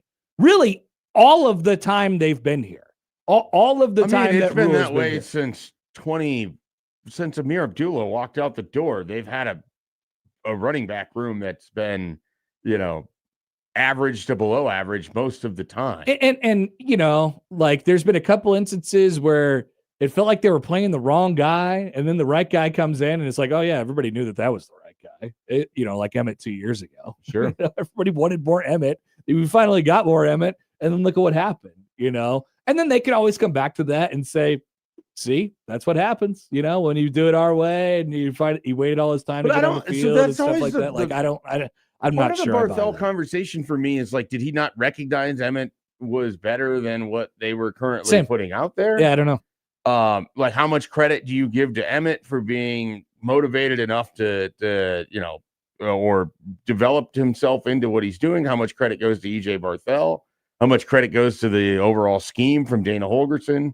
All of those things are real questions. Now, again, Nebraska can have a productive running back situation, but it doesn't mean that they couldn't have stood to get better this offseason. That's it. I mean, if you want to distill it down to one sentence for me, that's exactly it. Right. And then there's a follow-up of this. You had an All-American running back this past year, and you didn't parlay that into a single thing in your recruiting for 2026. You already had Jamal Rule. You didn't utilize what happened with Emmett Johnson to get better at running back out of the portal. And again, it might be because you really love what you have. It might be because you were turned down by other people. It might be that your evaluation at running back still is very much in the air. Like you talk about how they had to play Isaiah Mosey out of necessity. They moved a guy that was a wide receiver recruit to running back. I know, it's so weird. And we don't talk about it at all. Who said this at the beginning of spring? I think it was Holgorsen. As we played it on the show, he said he made reference to the money or in the roster spots. Sure. You remember that, right? Yeah, vaguely. He made reference to like, you can only take so many guys. And at the point where we were at, like we were going to have to cut people or something like that. I was like, I don't think that that's true. We're going to have to cut people. And I get it. There's more stringent roster limits these days, certainly than there have been, but the stuff would have worked itself out. Nebraska's, there's still another, there's still the portal. So, I mean, I have concerns about the way the room was sort of just conceived in general by the people who are in it. That's all. That does not mean that it's destined to fail. Like you said, Schaefer, we're talking about process versus results. If there's anything from this conversation that we could sort of take from, it's that. I mean, we've learned a lot about that over the years. Yeah, if you have a good process, okay, it doesn't guarantee you good results. If you have a not so good process, you can still get good results. And I'm just not like, maybe it is the process that has led them to get some decent production out of that room, or maybe it's not. I'm not sure. Yeah, I'm trying to figure this out. I know that Iowa grabbed a running back out of the portal, and I want to say it was the South Dakota running back. If I have that correct, he ran for 1,900 yards last year. I'm guessing that Iowa had a running back room that it sort of liked, and yet they looked at this guy who ran for 1,900 yards in the FCS and thought, take him. Oh, we could probably take that production and put it on our roster and find a way to utilize him. Mm-hmm. I mean, it just, I feel like I end up picking on this player a lot, and it's through no fault of his own. He didn't ask to be put in this position, but Nebraska continues to trumpet his ability and then never play him. And that's Quentin Ives. He's always hurt. You can't tell me that you have no availability on your roster for another running back when you have someone that you never utilize between games 2 and 13. And then we're just going to turn around and be like, well, that's our short yardage running back. We feel great about him in the red zone, blah, blah, blah, blah, blah. Wasn't he hurt for a brief moment this spring too? Probably. I think there was something, he's been dinged up at various times in his career. Yeah, because I remember he got hurt in camp last year. Yeah, I mean, it was why Isaiah Mosey apparently moved over from wide receiver to running back. And again, like, I can already hear well, what do you want him to do? And it's pretty obvious. I wanted him to bring in a running back that had more than like 15 carries. Same. That's it. That's literally it. And then I wanted him to utilize the fact that you had an All-American running back and try to use that to your advantage as you get better at the position. Do you believe that, like, why do you think they ultimately didn't do that? I think they decided they've told us a lot of reasons. Yeah, I think it's this mostly. I think they feel like what they have at running back was comparable to what they could add, and that their way to get better in the run game was to bring in a better offensive line. And so they invested heavily in Paul Mabenga and Brendan Black and Tree Babalade, and you're going to put that with Elijah Pritchett and Justin Evans. And you now have Jeep Wade and Lonnie Teasley, and their eggs are in the basket, that if they improve enough up front, that even if they could have, even if the running backs aren't Emmett Johnson, the production still could be there. I think they're also betting that Anthony Calandria's ability to be mobile helps, increases their ability to run the football. I mean, clearly he's going to make the decision to pull it and run a lot. So. All of this could lead to fine results. It doesn't minimize that they've had incredibly bad process at running back since they got here. Full stop. Mm-hmm. So, like, you can have a world where you have a good offensive line and a deeper running back room with returning production than what they've chosen to have. Yeah. It wasn't a chicken or the egg, and either an or. Like, that's it. Sometimes we really want to like make it seem like, well, they could only do this, so they didn't do that. Because that's the way they're spinning these conversations. I know. And really what it comes down to, they're emotionally attached to decisions that they made 3 years ago, and they keep playing out the string on it. And that's where we are. Yeah. And so, like you said, there's a world where it works out. I mean, the offensive line, I'm a big believer in the offensive line. I love what they did along the offensive line. And I think, Jeep Wade seems to be, I guess we'll see what happens with that. But mostly my excitement along the offensive line comes back to those guys who are returning and Evans and Pritchett who are going to be stalwarts there. And I think they plug some holes with other guys who have played a lot of college snaps before. And I think that is particularly helpful. So I'm high on the offensive line this year. Now there's still going to be times, oftentimes we talked about these in big picture, like season long. I always have to remind myself of this in the off season, these big picture, like, very sweeping generalities conversations. And then I think back to how I feel during games. And I always think during games, and I thought this last year during games, man, Emmett Johnson gets everything out of what is given to him and more. He gets more than what creates what isn't there. He creates what isn't there. And that's what really good backs do. And that's what Nebraska hadn't had for a long time, basically those 16 games of Emmett Johnson. And I thought, man, you could really make up a lot for the fact that you don't have a very good offensive line with a good back who's making some plays. And I'm not even talking about, taking 75-yard runs to the house or anything like that. I'm just talking about turning -2s into 1s or 1s into 4s or 4s into 10s or whatever it might be. Like Emmett did that carry by carry, really, like every single time. And before him, after Amir, nobody really did. Right. Nobody really did. And so is Nebraska voluntarily, to some extent, giving that back up? I'm telling you, like, I'd rather be in 3rd and 2 than 3rd and 6, and sometimes that's the difference between just a running back making a play. The offensive line isn't going to give that to you every time. While it might be better, I'm excited for it this year for sure. The offensive line doesn't do that for you like every single play. Sometimes running backs have to make plays. Right. Sometimes receivers have to make plays. It's one thing to say, hey, this guy is good. It's another thing to say, all right, is this guy good every single time? That's what made Emmett Johnson special. And right? It's another thing to say, like, okay, Mekhi Nelson could be a good running back. I'll allow that. That absolutely can happen. I don't need to bet entirely on Mekhi Nelson. I didn't need to bet entirely on Mekhi Nelson, Isaiah Mosey, and Jamal Rule. There was other options out there. I didn't need to bet again on Quentin Ives. Like, these are the decisions that they chose to make, and we'll see how it plays out. But yeah, I hadn't noticed as much of the sort of the running back conversation. I saw, it's happening. When Brunt's kind of said like what he did yesterday, I was like, oh, I'll take note of that a little bit. Okay, this is interesting. You know what, Kent? This is I could go along with this. Kent writes in on the Liquid Trucking Zone Twitter feed at Connor Happer. He says the silver lining in the running back room is that they picked a strategy and seemed to be able to execute it. That is true. I mean, they have gone with what they have gone with.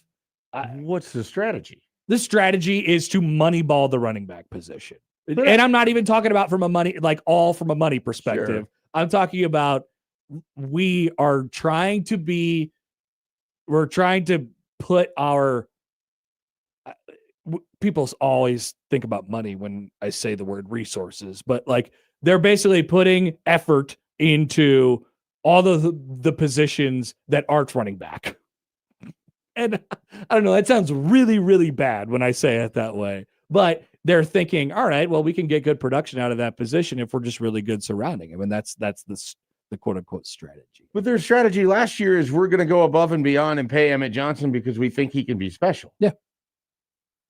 And he was special. It's a different strategy. So you got an All-American season out of a guy that you felt like was a difference maker, and the response to that was, we've got a group of guys. Mm-hmm. That's, yeah. I don't know. I'm not saying it's a good one. But it's like, I'm not saying it's a good what one. I'm saying is there's no inherent strategy.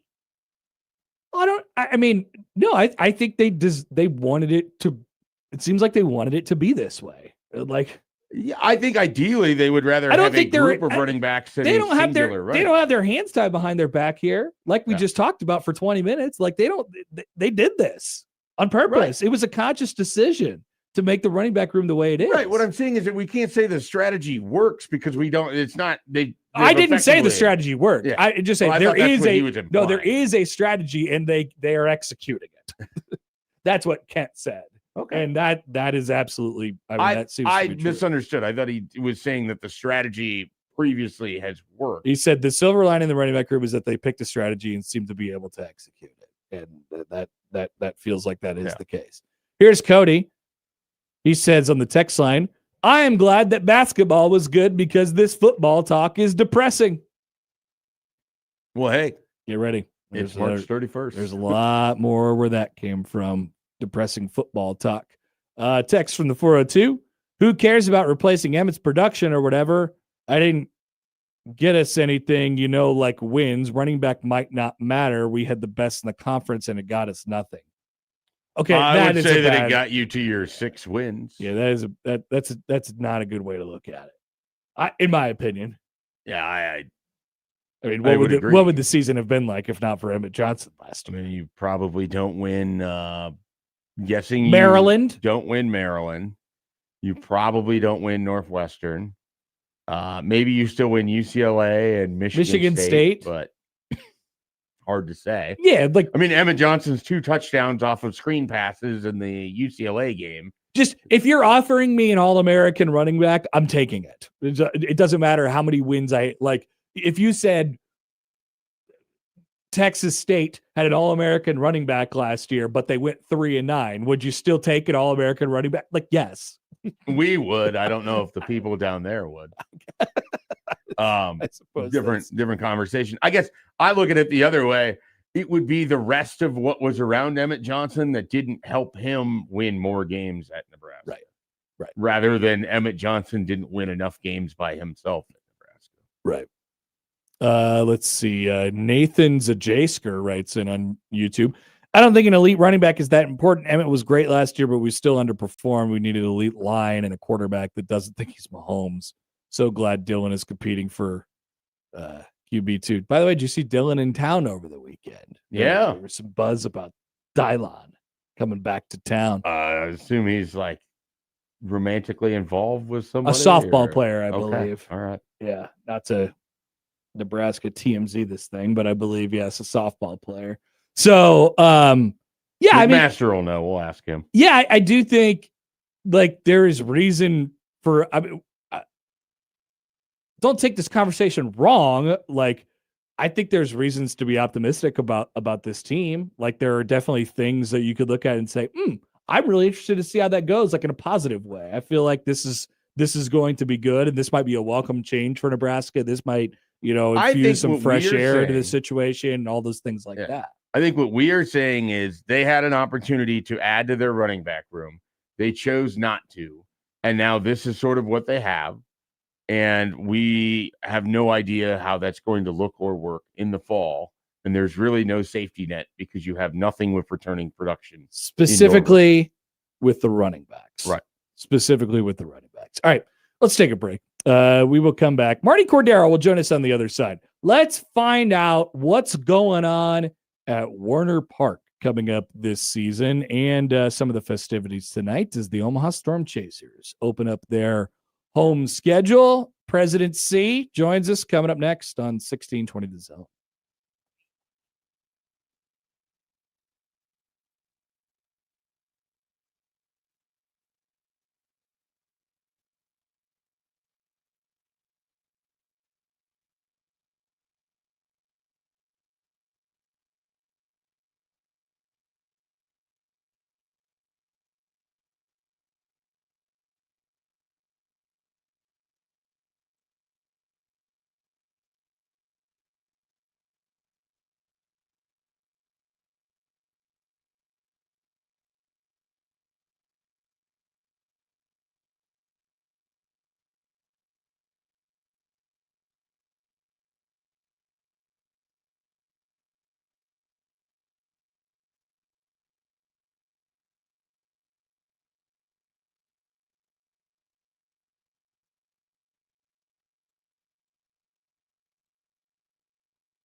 All right, welcome back. More of Happer and Schaefer here on 1620 The Zone, 1620thezone.com, the Zone Radio Network. Baseball is back, folks, and we're joined now on the Prairie Flower Casino Zone hotline by our good friend, Marty Cordero, president of the Omaha Stormchasers. Good morning, Marty.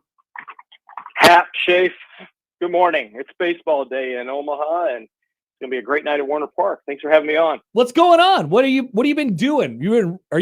What time did you wake up this morning? Like 4:30? Get straight to the ballpark already? Man, our puppy got me up about 1. She woke me up again about 4:30 or 5. Now I've been up since about 6. I'm on a treadmill now, so it's a great day. It's a great day, and it's the first of 75, and we're really excited about this new squad, new manager. First time we've been focused on baseball as an organization since really 2017, solely baseball. And there's a lot to be excited about. The first year that DBH really can call their own from a baseball perspective now that we've split out soccer. So yeah, it's an exciting year. A lot of optimism around Warner Park. So for you, Marty, this is year 20. I think I saw your tweet yesterday. This is year 20 with Omaha. Is that right? That's correct. Yeah, we moved here in fall of 06, so 20th season.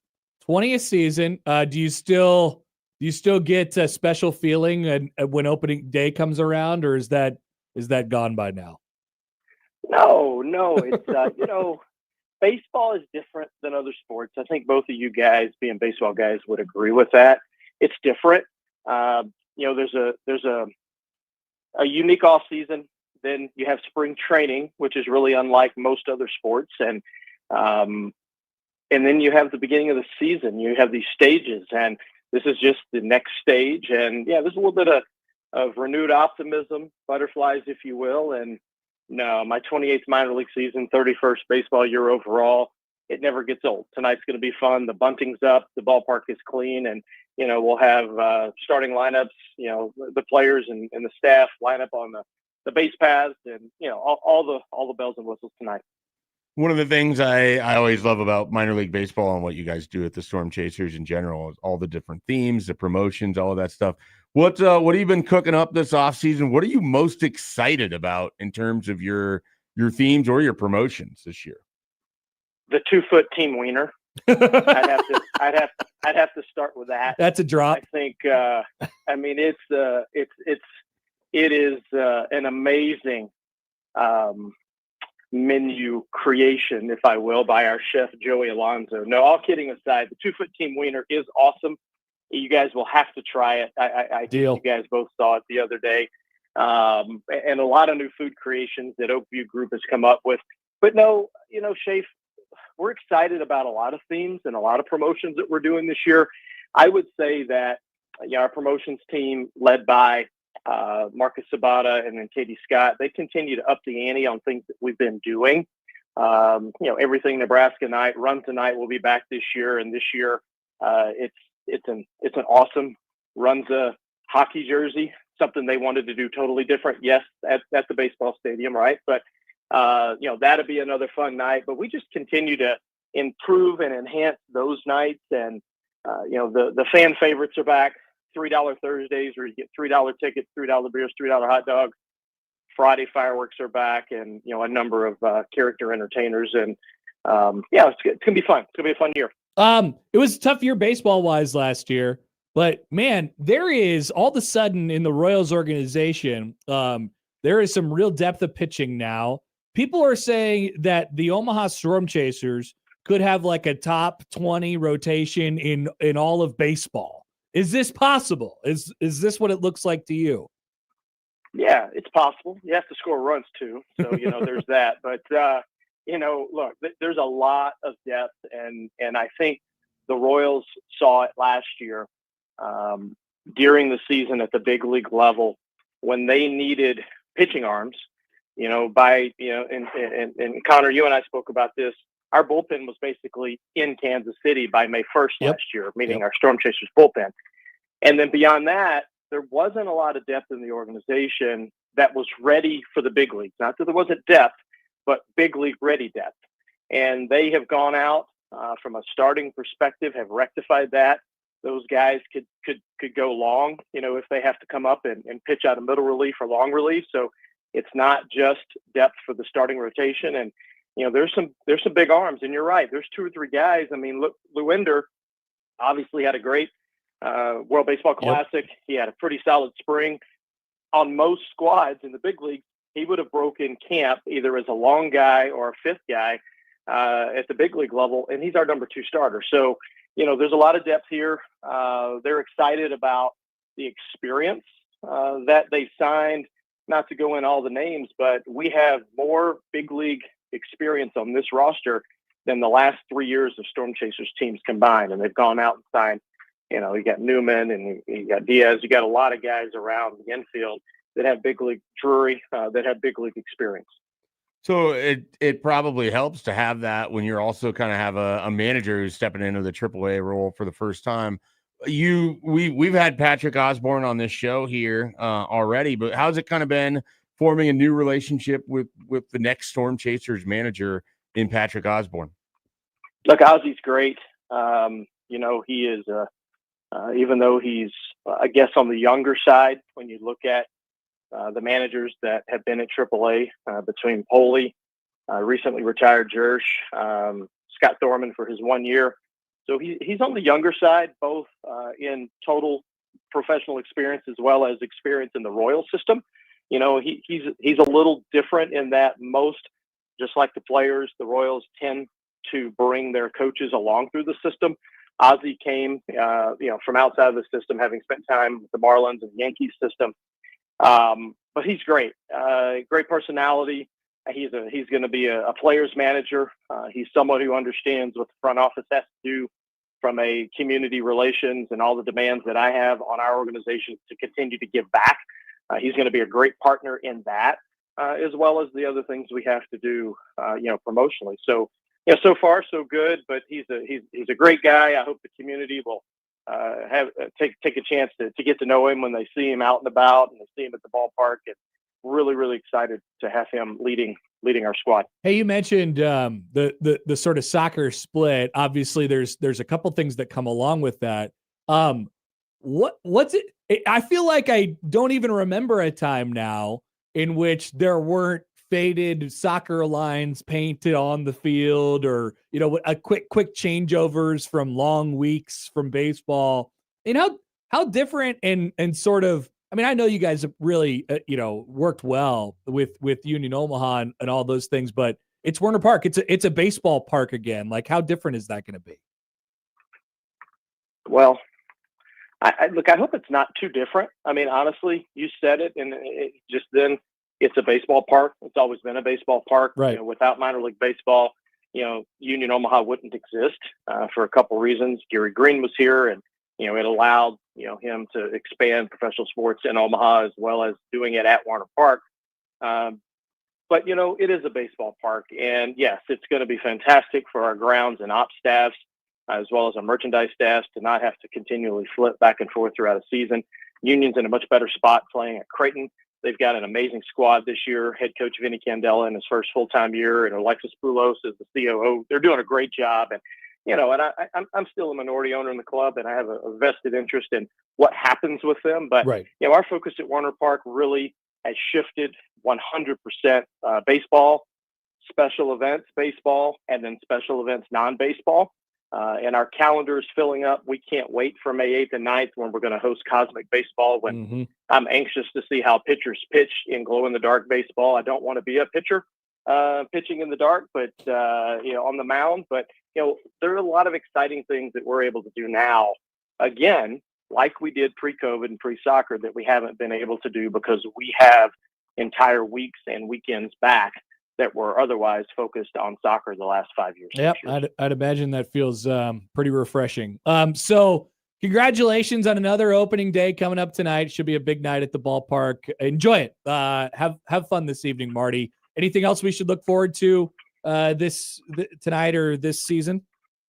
Yeah, well, this week, Buffalo's in town. First time Toronto's AAA team has ever visited the metro area, so they'll be in town through Sunday.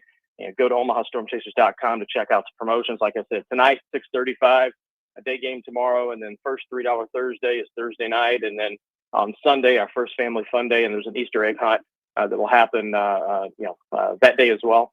So no, look, just we want fans to come back and try us. If for some reason you haven't been out to the park in a number of years or last couple of years, come check out the new video board. If you're a company out there that's looking for a spot to entertain your employees, we've enhanced some of our party areas, the party decks, Sun Valley, the Big Top.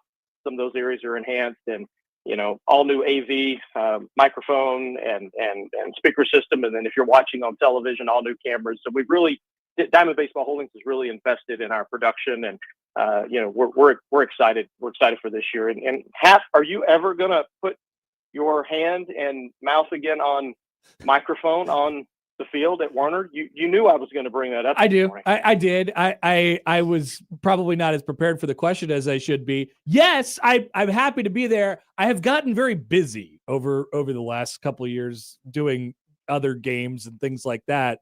But yes, I will be at the ballpark at some point. I promise you. Well, that's great. I always say it all starts at Warner Park relative to our players going on to play in the big leagues and winning World Series and winning World Baseball Championships.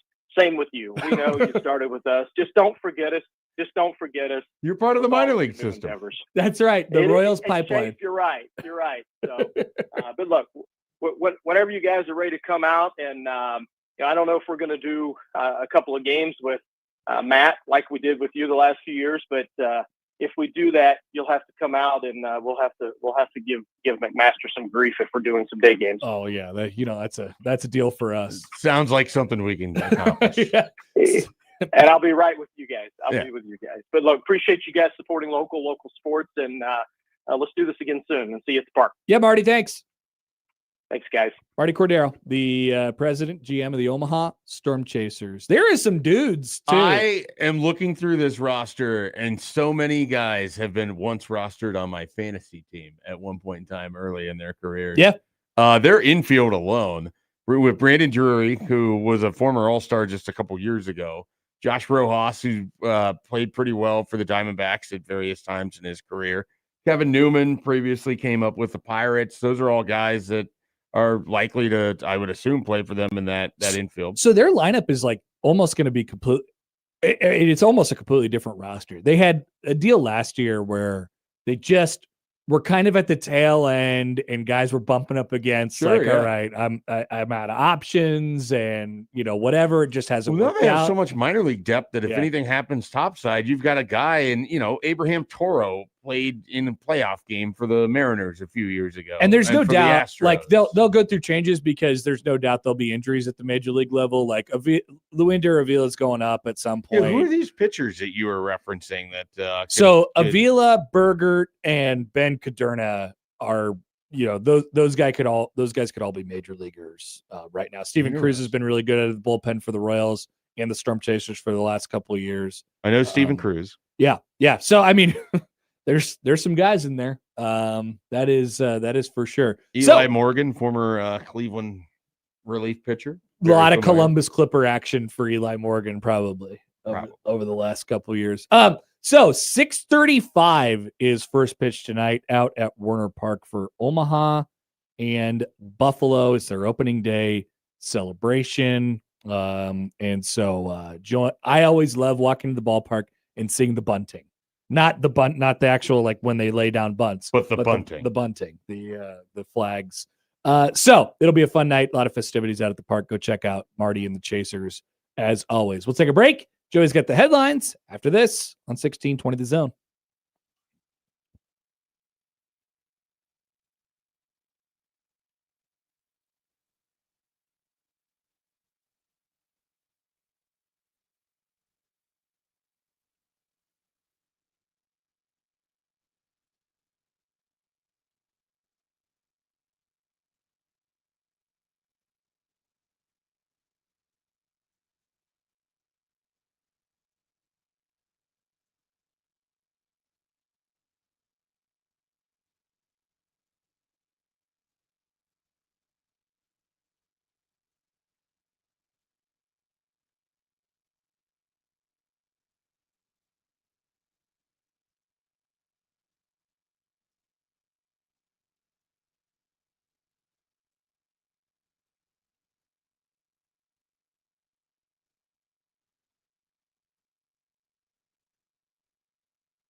All right, let's get to the headlines with our good friend Joey Colbert. Joey, what's cracking? Okay, the first headline, American man on skis goes over 60 mile per hour across asphalt to concretely break record. Oh, nice. Good pun. Concretely break record. More record breaking. I'm interested in a guy going on skis across asphalt, 60 miles an hour. It's fascinating. There's definitely an interest there. Okay.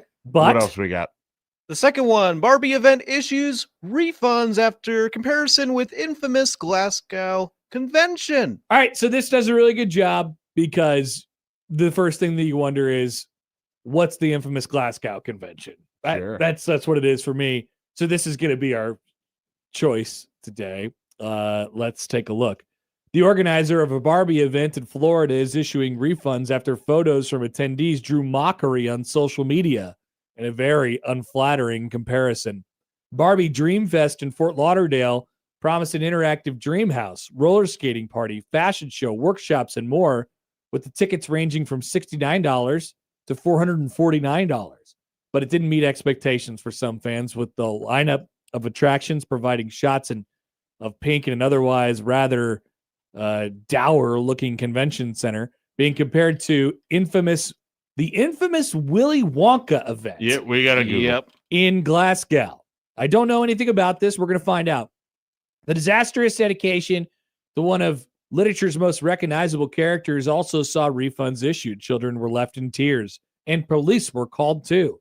There was no such intervention at Fort Lauderdale, but one Barbie fan said on social media, quote, "We got Wonka'd."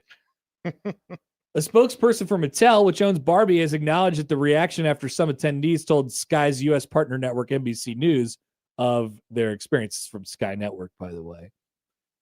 Brenna Miller, who paid nearly $500 for a VIP 3-day Dream Pass, said the advertised Dream House was nothing more than a 10-foot-tall cardboard cutout. The roller skating rink, she said, was essentially an animal pen with sheets that said roller disco. It only accommodated children when promotional material had suggested adults could take part. Quote, "This was not the caliber of Barbie at all." So basically what we're dealing with here is a Barbie convention Firefest. That's basically what we're looking at here. Basically. They told people, hey, there's like a life-size Barbie dream house. We're going to do the whole Barbie thing. Like you're going to act as if you're Barbie and her friends for a day. And they walked into a convention hall and it was not that at all. Referring to, and the Wonka of it all is fascinating, which I think you found more. Yeah, I looked into it. So basically similar kind of thing. Parents paid $35 a ticket for their children to go to what was described as a industrial area in Glasgow, that a little more than an abandoned empty warehouse. They set up some props. There was some embarrassed actors that tried to make the most of it with a bouncy castle, but basically the police got called because people were demanding refunds. They probably got angry. And we're very upset. Yeah. By what they felt was a bait and switch. Now, no anger, at least a little, like no rioting threats here in Fort Lauderdale. So this is supposed to be a candy experience with it being Willy Wonka. Children were instead offered a half cup of lemonade and a small ration of jelly beans. So you guys haven't really heard about that story couple of years ago, because this made all over the news. Because there's a huge deal. Yeah, there was a lot the other. There was a lot of film on social media just showing how poor the event was playing. Like they highly advertised this event, but the production itself was really bad. I may have heard about it and then completely forgot about it. That's also possible. One more testimonial here from the one about Barbie. Alexandria Dugan attended with her sister and niece, who was celebrating her 7th birthday. Each adult spent $70 for a day pass and $30 for her niece, but they all left after about an hour.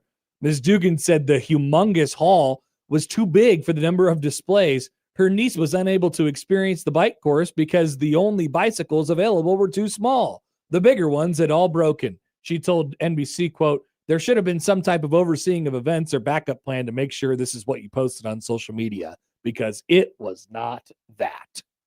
They've been bait and switch. It is the Fire Fest of Barbie festivals. That's what we're dealing with here. The picture of the table at the Willy Wonka event Just a of the table half just sitting poured there. glasses of lemonade is just incredible. Yeah. Terrific. Yep. Terrific Truly. stuff. All right. Those are the headlines from our dear friend Joey. We will take a break. 8 o'clock hour coming up. Still Mitch Sherman, Mike, Jacob Padilla to join. Back after this on 1620 The Zone.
All right, welcome back. It's 8 o'clock here on Happer and Schaefer, 1620 The Zone, 1620thezone.com, the 1620 The Zone radio network.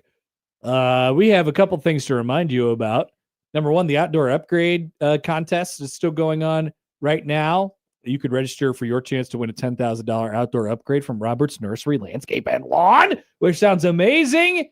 So enter in 1620thezone.com right now. Everybody needs that little lawn upgrade going into spring and summertime, so get it looking fresh. Roberts has you covered. And the half off deal gets you a once-in-a-lifetime trip to Ballard's Black Island on Ontario's Lake of the Woods Canadian fishing adventure. So you could check that out, find more details. And the deal goes on sale Friday at 9, 1620 The Zone. Am I ineligible for the lawn? Yes. That's unfortunate. You are ineligible. I could use my dream backyard. That sounds wonderful. I don't have grass. Yeah, I was gonna say you really have to dream up what you want your backyard to look like. I know. Well, I have grass at the moment. In like a week, I won't have grass anymore. It's a long story. When you move to your own dream, they're gonna take my grass. It's gonna be sad. Well, no, they're not gonna take it. They just keep it. Maybe I should transplant my grass. Did you work that into your agreement? No. Well, it might be a little late now. It might be. It feels like the ink is kind of dry on that deal. What is it? Do you like? Is it a sod knife? Like, there's a specific, I think, to cut the grass out. Yeah, I'm pretty sure. Yeah, it'd be difficult. Probably. I'm not gonna do I'd love to watch it though. I'd love to watch you roll up your sod. I'll just wait for them to give me my grass, whenever that might be. But until then, I will be sad. Joey, what's going on over there? What do you got? What are you working on? I'm working on a graphic. Why? Of what? Something of my hobby. I'm gonna be making a special announcement tomorrow. Tomorrow you're making the announcement. Yes, do we need to carve out time on the show? No, you don't need to. Would you like to announce it on the show? We could give you a whole segment. I can. We could do a 9 o'clock thing. We could give you. We can like 9:45, the last segment before the crossover for Joey's announcement. That's a good idea. Yeah, we could do that. What is your? So you're putting out a press release right now. What is your announcement regarding? It's regarding schedules. Is it a matter of national security? Yes, it is. It might be a matter of international security. Will you be taking questions? Do we want Matt McMaster in here to ask questions? No, we don't need Matt to try to get some in-depth analysis on his. That's true. team. Matt would just ask interrogating. They probably wouldn't even be questions. He's going to suspect me of sabotaging his favorite team. He will suspect you of that. You might be. Be doing which I am in fact sabotaging his team. And I may be sabotaging Schaefer's team, but that's all right. But they self-sabotage enough. But it's not as bad as as it is for Matt's that's team. Fine. I mean, they do enough self-sabotage. There's not a lot you can do, Joey. But things are looking real good, and I will tell you more. All right. I mean, people are suspecting what it is. Anyway. Well, just hang on. We'll wait for the announcement tomorrow to really find out. This is what happens. There's a little bit of buzz about it, and then all of a sudden the announcement comes out. People get excited about it. You're doing PR the right way, Joey. Yes, I am. I think you're doing it well. The Hoops transfer portal is about to start popping. If you're interested, so I know people have been obsessed. Nebraska people have been obsessed with that Colorado guy over the last couple of days. People seem to really want him. Can I interest anyone in a 7'9" man who has entered the transfer? Oh, the Florida one? The Florida guy. Yeah. Oliver. He's 7'9", and he is now the tallest man in the portal. Did you see it was like a viral video of when he came into the game, his mom was like pointing out and she goes, "That's my baby boy." Yeah. It's like, he's also 8 feet tall. Yeah. It'd be weird to be the mother of an 8 foot tall person. It'd be very strange. Like it'd just be odd. It would be so odd. Well, one, it's odd to me because my like, son what if your kid turns out to be 8 foot tall? I hope that it results in athletic skills that he can. I mean, it's gonna be tough to have. I always think about like being tall. If you're not if it doesn't help you in athletics, it feels like it's almost a detriment in some ways if you're really tall. 100%. So I'd say 6'5" or above. You're just it just doesn't. It's impractical. It's impractical. Like 6'6", 6'7", 6'8", 6'9". Oh man, it is impractical to be that tall unless you are using it for athletic ability. Yeah, like if you were just a 6'8" guy just walking around, that's too tall. It would seem like it. Well, everything would just be way more difficult. Finding clothes would be difficult. I'd just rather be 6'2". Sitting on planes would be difficult. Oh, absolutely. Being in someone's Uber would be difficult. Going indoors. Like you have to duck down doors. Not all of them. I mean, a lot of them. There's not a lot of tall doors. I'm just saying. That's a lot of work. We should ask the text line or the hello text line. YouTube. Did we tell the YouTube people hello this morning? I forget. Yes, we did. All right. We always want to say make hello. sure that yes, we did. we at least let them know we acknowledge them. Mike writes in. He says he should transfer to Creighton so the Big East fans could say he's just tall. But actually, in this case, they'd be right because he hasn't really done anything in his career. Was that the knock on Kalkbrenner? Or he was just tall? That's what they would say about him. Yes. That would seem to be somewhat minimizing of everything else that comes. Interesting revelation. Yes. Yeah. And this comes from someone who loves to point out the deficiencies of which he had in one very specific game. Uh-huh. But I think it's very easy to recognize how good he was. He may have won other ways. 4-time Big East Defensive Player of the Year for a reason. But yeah, that was just a good bit by the Big East, I suppose, against Creighton. So speaking of basketball, I have a question for you all, and I'm genuinely wondering. Schaefer said earlier that he had thoughts on this, so I can't wait to hear them. What do you read into the fact that almost every program, every single other sport at Nebraska is not only thriving, but, I guess, yeah, we could just say thriving at the moment, except football? What do we do with this information? And I get frustrated by the conversation of like, can basketball success help football, or does the lack of football success mean anything? Like, that conversation is sort of frustrating to me because I tend to look at them all in somewhat of a vacuum, individually. But how do we look at this? It is odd that the rest of the programs at Nebraska seem to be having a really nice moment of success right now. We were just talking about baseball and softball.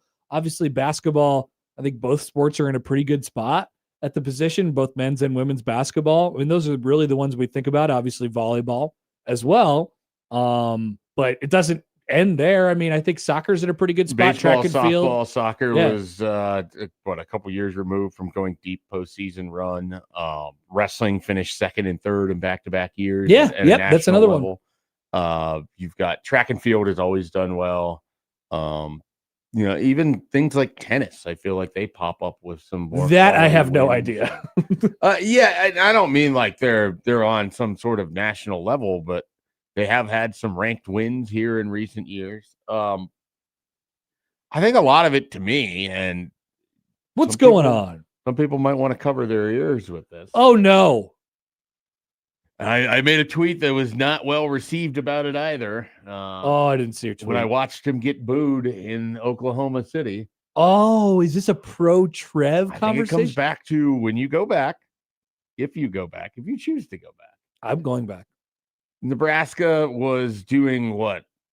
Fairly horrible in the Directors' Cup under Bill Moose, in no short part because Mr. Crab Creek Chronicle largely only cared about one sport, invested and thought about one sport, offered guidance and showed interest in one sport, which is fine in the sense that if you have everything else is just self-sustaining and no one else needs any help with anything or guidance or needs to run efficiently, or he's definitely the else. Football athletic director. Yes. So, which is hilarious because the football coach, the football athletic director didn't really have well, and his wife knew that he was a failure immediately. So people forget that. But they just kept him around regardless. So I think and I don't want to give all this credit to him because it's not like he hired all of these people either, because all of these coaches have come from different spots or different people have been involved in hiring them. But I think Trev Alberts, it starts a little bit there where he made a total investment in the athletic department as a whole, where he sniffed out funding that maybe was being wasted. He cut things down to the bone. He asked people to sort of rebuild back as to what they needed for their budget to justify of what they actually needed to do. And I think he narrowed focus, narrowed scope on a lot of things. Like he gave actual direction or demanded actual direction and then results of programs and coaches that were largely just being left alone when Bill Moose was the AD. So I think it starts there and then it's continued under Troy Dana. Now that's one part of it. So I think you have to have an athletic director who champions things beyond football for us to get here. Now, the other portion of this question is noticeably all of these programs are doing well and football is not. Some of that is just simply they're on a good run of hiring coaches too. I mean, you know, it hasn't been just straight upward momentum, but under Amy Williams, the basketball program for the women's basketball has done very well. They're recruiting at a high level. Yeah. The player acquisition is good. It could stand to obviously find more consistency on the court, but you know, you hope that sort of evens out. Obviously, Fred Hoiberg, it was rocky at the beginning. Now you feel like that's solid. Will Bolt, it feels like they have hit a sustainable level of how they can utilize the transfer portal in addition to some of his junior college recruiting and everything else. Mark Manning has had success for a while. Some of it, you know, Rhonda Revelle has been there for longer than you and I have professionally been in our jobs. Mm-hmm. So she, like being patient has paid off in multiple of these different sports too for Nebraska. Yeah, there's definitely. They have a deep bench of notable coaches. I think that matters. Okay, so I think it all matters. And the real answer to this question is there's no one thing. Right. And so I don't want to make it about one thing, but you're right. I mean, all those things that you just said, the patience, I think the consistency. I posed this question somewhere last night and I had a response. It was basically like, yeah, they've just had so much football coaching upheaval over, you know, this long period of time now that it's been really difficult to find. And, you know, then you apply that to some of the other sports. Will Bolt's in his 8th year. And Amy Williams is in her 10th, and Mark Manning's been around forever. Who's Hoiberg's what, 7th? Hoiberg's 7th, and who else am I missing in that conversation? Rhonda Revelle's been around forever. John Walker's been around forever. You know, like the bowling coach was there previously, is now handed back. It off. Yeah, came back, and all those different. Is bowling's not like running at top speed right now, are they? I haven't feel like I've heard really about competitive them last year. We're just now getting into the heart of their season. Okay, right? All right. So we could look at what they're ranked if you want. Yeah, that'd be great. Well, not that we necessarily need to, but you're right. There is some real. I do think that applies and that matters. They've had coaches who have been around for a long time. They haven't had to. And it's not like these programs have been historically bad either. You know, it's not like they've had to start over, start over these programs with a fresh new coach and figure out which direction you're going to go as a program and all those things. Either Nebraska football has done that like a bunch over the last 20 years, tried to reinvent themselves and things like that. So I think that's a factor. I think the support that you get from an athletic department standpoint is a factor. Now, if you apply both of those things to football, they're getting all of the support in the entire, that you could have ever expected in football from the athletic department. And they're always going to. It will always be the crown jewel of Nebraska's athletic department. I'm not talking about in terms of success. I'm talking about in terms of what kind of support it gets. They'll always, answer on the first string, I suppose, if you will. And then, I think the consistency is getting there. Does that guarantee you that it's going to happen? No. A lot of people have looked at this Fred Hoiberg thing and they've said, oh, well, you just wait it out and you'll see what happens. You'll get it right. I'm not convinced that that's necessarily the case. It's just so fascinating to me. And there's so many reasons why it just hasn't, football is been behind all these other programs. Did you find any answers? I can't find what they're ranked. They're in the Pittsburgh Regional, which will start on Thursday, April 2nd to Saturday, April 4th. Yeah, I don't feel like they're like running at top speed right now. But they are 4th in the RPI. I did find okay. out. So that's good. Apparently scheduling really difficult this year. So, but no, they didn't win the national title the last couple seasons. I don't know. Anyway, to get to the main point, I don't know. We don't have to talk about bullying. I don't know what to boil this down to. There's a handful of things here, and people always want to make, like, if there's one thing that I think you take from this conversation, hopefully, it's that it's never one thing. It's a bunch of different things, and I don't know what the fix is. I don't know what the solution is, because I'm as big of a preach patience guy as you will be able to find in the world. I really believe in the power of consistency. Like, that's how I live my life in general. With that being said, you have to really be confident that the guy that you have in charge is the right person to be able to do it going forward. Otherwise, you have to make a change. I'm not convinced of that yet. Yeah. I don't know that that's the case. And I don't know, even if he does break through to getting it back to a reasonable position as far as wins are concerned with football, I'm definitely not sure if he's the guy to take it to the next level after that, where I always thought if Fred got it off the ground, he'd be able to really go, like I always thought that. And, so I'm not, it's an every year sort of evaluation type of thing, I guess. Yeah. Well, and I mean, I guess the good part of this is that you're down to where it's just a singular program that you're sort of wondering about. Unfortunately, it's your money program. Right. Now, nothing's going to stop it from making money. Right. Part of it is when you say preach patience, there's really nothing else. Like, barring a 1-11 type year or 2-10 type year, Matt Rule is going to be the coach in 2027 unless he leaves on his own volition. I mean, you made that extension last year, so he's going to get at least the next 2 seasons to figure out where this is going to go. Some of it is, I think there's people over there that are at least happy that Nebraska has reset its floor. The real question is, have they elevated their ceiling? And the answer to that very much doesn't feel like yes. Yeah, I wish the floor feels like there's a lot of room between where they stand and where the ceiling is. They've definitely that ceiling isn't particularly high either. I know. And they've definitely reset their floor, but I wish that thing was higher sometimes. Oh, I don't think you're wrong.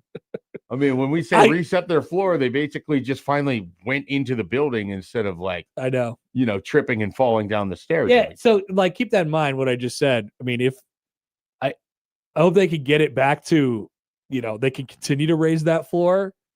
And, when they do, when they get to wherever that's going,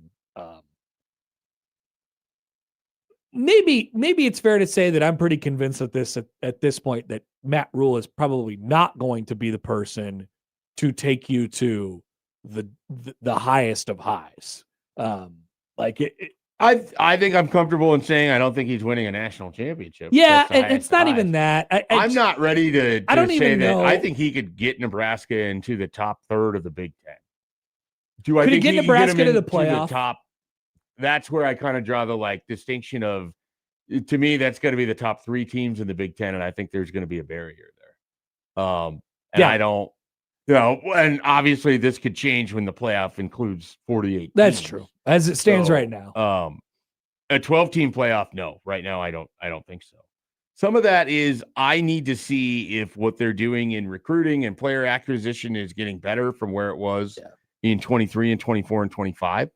I think part of where Nebraska's at right now as a program is they just don't have enough talent.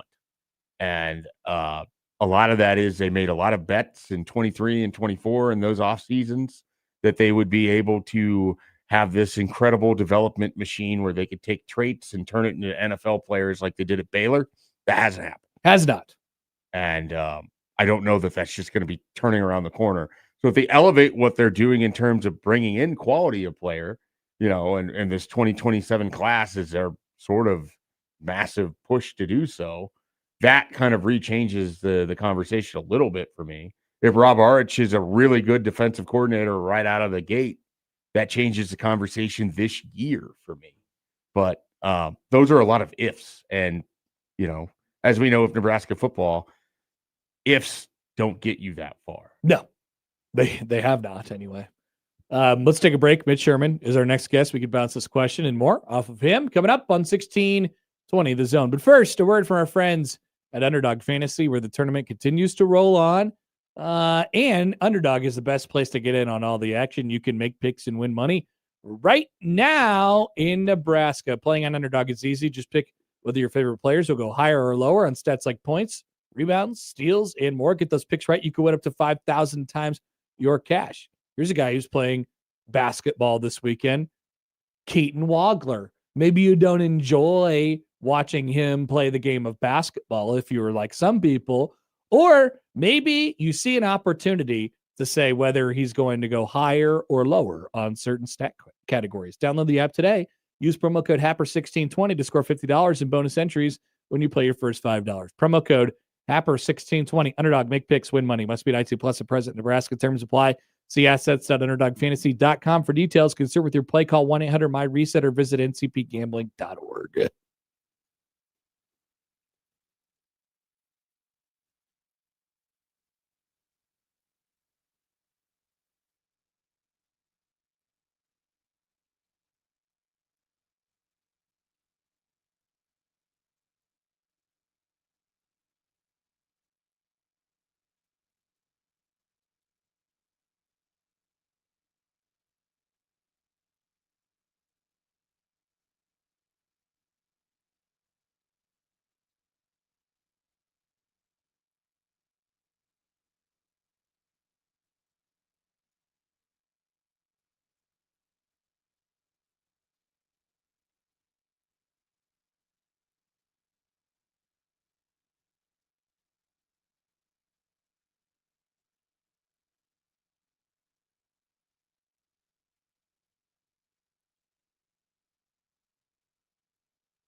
All right, we welcome you back. Happer and Schaefer, 1620 The Zone, 1620thezone.com, the Zone Radio Network. Stay tuned. We'll have some tickets to the Supernovas game on Saturday, a little bit later on in the show. We're joined now on the Prairie Flower Casino Zone hotline by our good friend Mitch Sherman from The Athletic. Mitch, good morning. How are you? Good morning. I'm doing well. How are you? How was opening day yesterday at the K? It was great. It was hot. It was the hottest opening day ever. Yeah.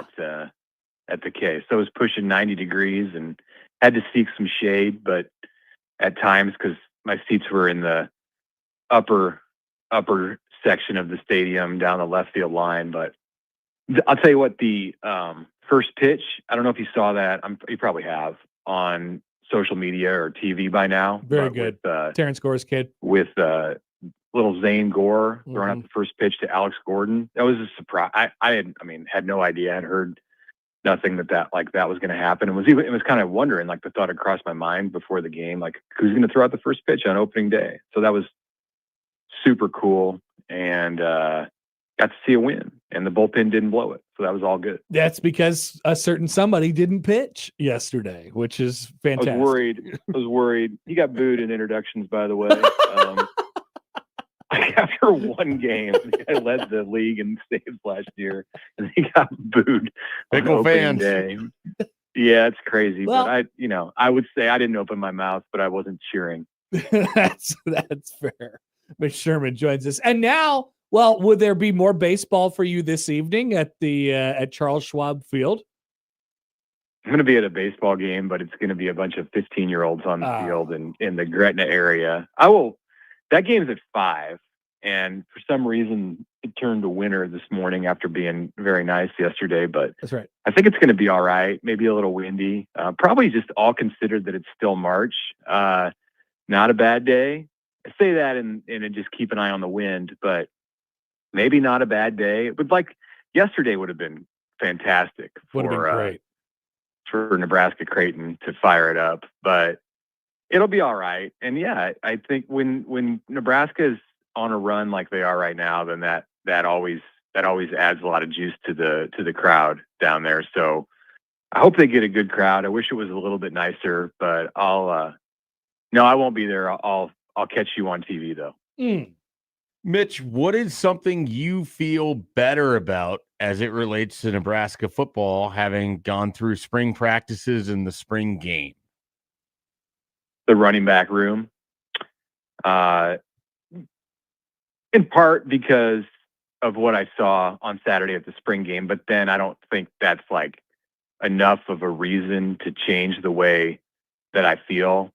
I guess I had an open mind. It wasn't that I disliked the players that Nebraska had. Like, you can interpret it to mean that, and that's not at all what it is. They're inexperienced, the backs, all of them. And I was open to listening, but talk is cheap, but I was open to listening to what Matt Rule and Dana Holgerson and EJ Barthel and all the backs who spoke this spring had to say, and just got to see a little bit of practice a couple weeks ago, and 120 play scrimmage on Saturday, and I just have a better feel. Some of it might just be the time, the amount of time that's passed, and it's time heals wounds, and you remember, it's not that the backs performed badly. It's just that they don't have experience, and for whatever reason, a combination of those things, I feel like they have something there. Not one guy, but a group that can pound at teams. And I think the offensive line and the quarterback and the receivers kind of help shape that opinion about the backs too, because I think they'll take some pressure. All of them will take some pressure off the backs and help them. And I think it can be a group that grows a lot during the season. And there are some good players there who run hard, and there's a different type. It's like a diverse group with their skill sets. So I feel better about it now than I did in January when I was beating the drum that they need to look in the portal. Okay. So I don't know. I'm sort of concocting this question in my head. So bear with me. Part of why Nebraska basketball was so fun this year is because it was such a surprise. It was a surprise great season. Now, maybe if you're a diehard, you thought they were going to be really, really good at the start of the year, whatever. They're picked 14th in the league. It was a surprise great season. There hasn't been a surprise great season for Nebraska football I don't know, Mitch, since when? Since ever? There was always a certain 2008. Yeah, maybe. Was that a surprise though? Well, they were coming off of a rough. I think with the first-year coach, it was surprising that. Yeah, I think it was a little bit of a surprise. People had high expectations, as they always do, and will this year by the time we get to August as well. But yeah, it was. If you would have said, "Hey, this season's going to end in 2008 with a 57-yard field goal and a big man touchdown," like that's a surprise. And they got 9 wins, so I think so. Coming off of the previous year, that's the last time. All that is Maybe to say 16. this, Mitch. Like there may never be a better spot for Nebraska football to have a surprise good season than this year, just because the expectations seem to be so low on them right now. Definitely one way to look at it. I'm not throwing dirt on that, because if Nebraska has a very good season and blows past its expected win total, it will be a surprise, especially to people on the outside. And that's kind of where it relates back to the basketball discussion, because people on the outside, I think, were shocked to see that Nebraska was 20-0 and beat Michigan State and pushed Michigan on the road and did everything that this team has made the Sweet 16, all that. But I had to check myself there. Like, did Nebraska really make the Sweet 16 as I'm saying that? And it happened. They did. They did. It happened. Yeah, there's some similarities. There's a potential for a parallel world to exist in football. And I think it could. I mean, the biggest reason that I would pump the brakes on that is because of the schedule. And it's not the talent. It's not like, I feel like Nebraska can't do it with the talent that it has. Sure, you can. It's not all about talent's important. It's really important, but it's also important how a team comes together and how the leadership shapes up and what kind of luck you have. And, if they find something on offense that works like a real system and the quarterback comes into his own, like all those things are not directly about talent. So if you can do what the basketball team did and, lightning in a bottle kind of situation, then it's absolutely there for the football team to overachieve from what we perceive their achievement level to be right now. And it would be a surprise, but you have to take into consideration that there's 3 college football playoff opponents from last year on the schedule, and none of those games stack up all that well. Mitch, this is kind of unfair because it's hard for anyone to have just a singular sort of impact in what we saw from Mike Eckler. But if you had to guess on a position coach that has the most impact, a new position coach, you could even go coordinator if you want here, that has the most impact on his position or his role or his group, I guess, if you would, who would that be for you in the 26th season? Well, I mean, the easy answer is Rob Orich. But I won't say that because he's a coordinator and, he has his hands on the most stuff.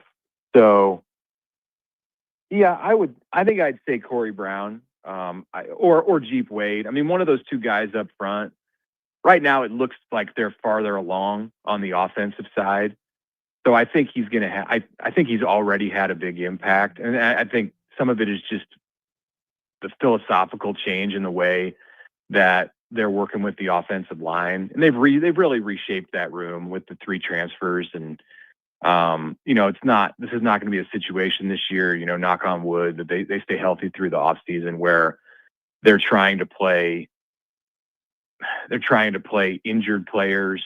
And it's a patchwork situation. I think they legitimately have a chance to have a 5-man group up there where they all, every one of them could be like an above average college football offensive lineman. You just couldn't say that really at any point last year. So for a variety of factors, I think the offensive line can be a very improved group, and it wasn't bad as a run group last year. It was bad in protecting the quarterback, and I think they can be a lot better. And a big part of that, of course, is Jeep Wade, because he factors into the reason that the line looks the way it does now. The reason that they were able to get these three transfers who are all in position to start. Mitch, the Nebraska Volleyball Traveling Roadshow heads to Chicago this fall. How about a little volleyball at Wrigley Field? Yeah.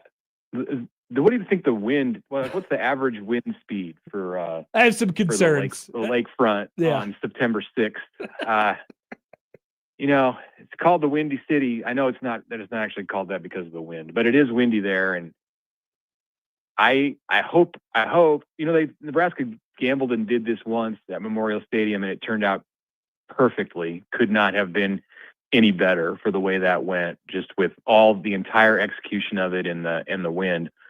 You rolling the dice here, and you hope that the infrastructure works the same way that it did. I mean, that was a huge undertaking to put a volleyball court onto the football field. So I'm sure that they have a blueprint now and they can do that at Wrigley Field, but the baseball season's still going then. So I'm interested to see. I'm interested to hear more, to ask the people at Nebraska who are involved and some of the people with the Cubs, like, how are you going to do this in the middle of the baseball season to put a because it's not just like throwing out some, that's right, some Terraflex or whatever. Like, you get to build a court, to build a foundation to put the court on, and then you have to hope it doesn't rain and it's not 30-mile-an-hour wind. So if they pull it off and it all comes together with some factors that are out of their control, then it's going to be awesome.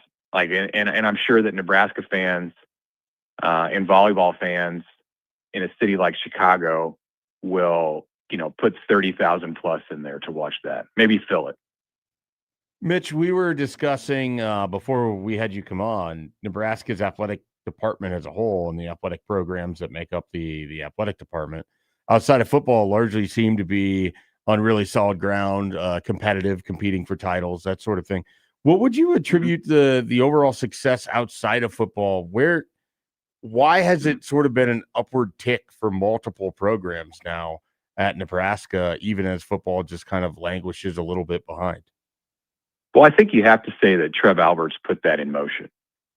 And he was an athletic director who legitimately sought a firm commitment for all sports. And that was never more evident in what he did to make the volleyball event, the volleyball day, happen. So he laid the foundation for this I wouldn't call it a revitalization, because Nebraska has been good across the board in all kinds of sports for generations, but they're on an uptick for sure right now. The coaches, and Troy Dannon has continued that. Like, he's taken the torch and you could say he's taken it to another level, but I don't know. I think Trev had it on a track that Dannon has just continued in a lot of ways. He's reshaped a few things, but so that's part of it. And then I think also the resources. As a coach at Nebraska, whether you're softball, volleyball, basketball now is getting into that place. I think here in this next off season, you have everything you need to succeed, from facilities to, and basketball's had the facilities. I'm talking more there about NIL resources and rev share resources. Like, it's all there for you. Wrestling, you just have to be functional and execute and be efficient and be smart, run a solid operation. And it there are other good operations out there too, and they play in a very competitive conference, but not everybody values success across the board in the way that Nebraska does. And I'm talking about some of the big dogs in the Big Ten don't value it. Michigan seems to. Michigan is good at everything right now as well. But you can go to Penn State, you can go to Ohio State, you can go to UCLA, and they just don't have the same care factor about some of the sports that Nebraska's thriving in right now. And, I think that's kind of the unfortunate reality of choosing where you put your money into in today's college sports. But Nebraska has struck a nice balance of being able to still fund football at a high level, which is obviously the cash cow, and everything is dependent on football continuing to churn out money. But it's a totally different discussion that you could have about whether football's in position to do that. But it's about resources, and I think it's just about the groundwork that this athletic director and the athletic director before him have laid. Yep, no doubt. Mitch Sherman from The Athletic. All right, Mitch, we will let you go. Appreciate it as always. We will talk to you later. Okay, thanks, guys. Mitch Sherman from The Athletic. You can check his stuff out right there at theathletic.com. We'll take a break, round out the 9 o'clock hour, or 8 o'clock hour, rather. Don't forget, stay tuned. Our power rankings with tiers, sporting events that happens between the end of the Final Four and start of football season, coming up in just about 15 minutes. Back after this on 1620 The Zone.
As we mentioned to Mitch there, the Nebraska volleyball program will play a match at Wrigley Field, home of the Chicago Cubs, Sunday, September 6th.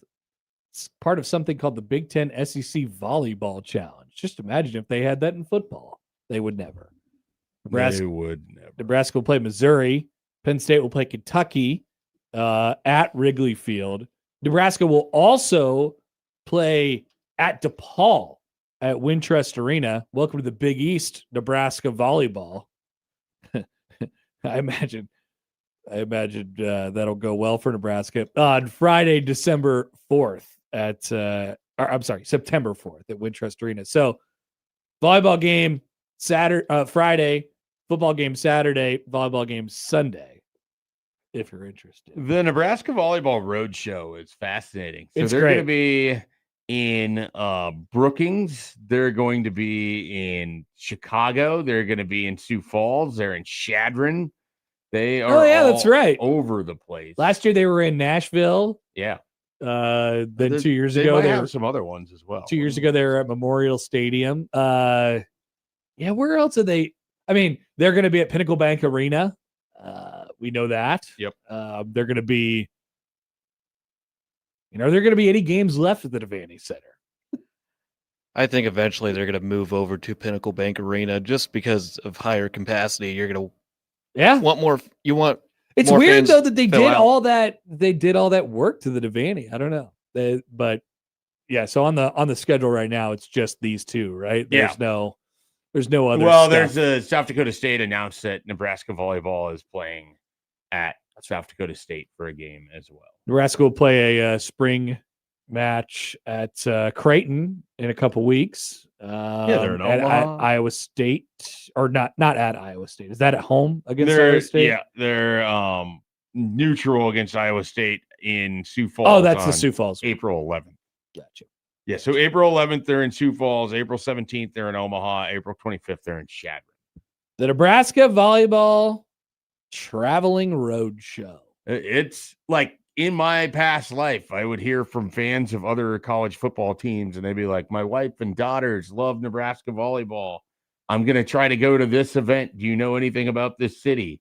Like they're going to come to some Midwestern city. It was Kansas City who's hosting it. And so they're paying all this money to go to the Final Four, and then Nebraska doesn't end up making it. Ouch. So there's just this massive interest, like nationally, in this volleyball team in a way that like they've been good for so long, but the level to where it has sort of now become for volleyball from a national perspective is fascinating. They have been a part of every new event that volleyball, I'm saying like the large scale volleyball has tried, whether it be as part of the Big Ten Conference or just the NCAA as a whole or the AVCA, right? They put events in Lincoln. Nebraska is, they always draw, right? And they're always a fantastic show. And so the Wrigley Field thing comes up. Nebraska is obviously involved in that.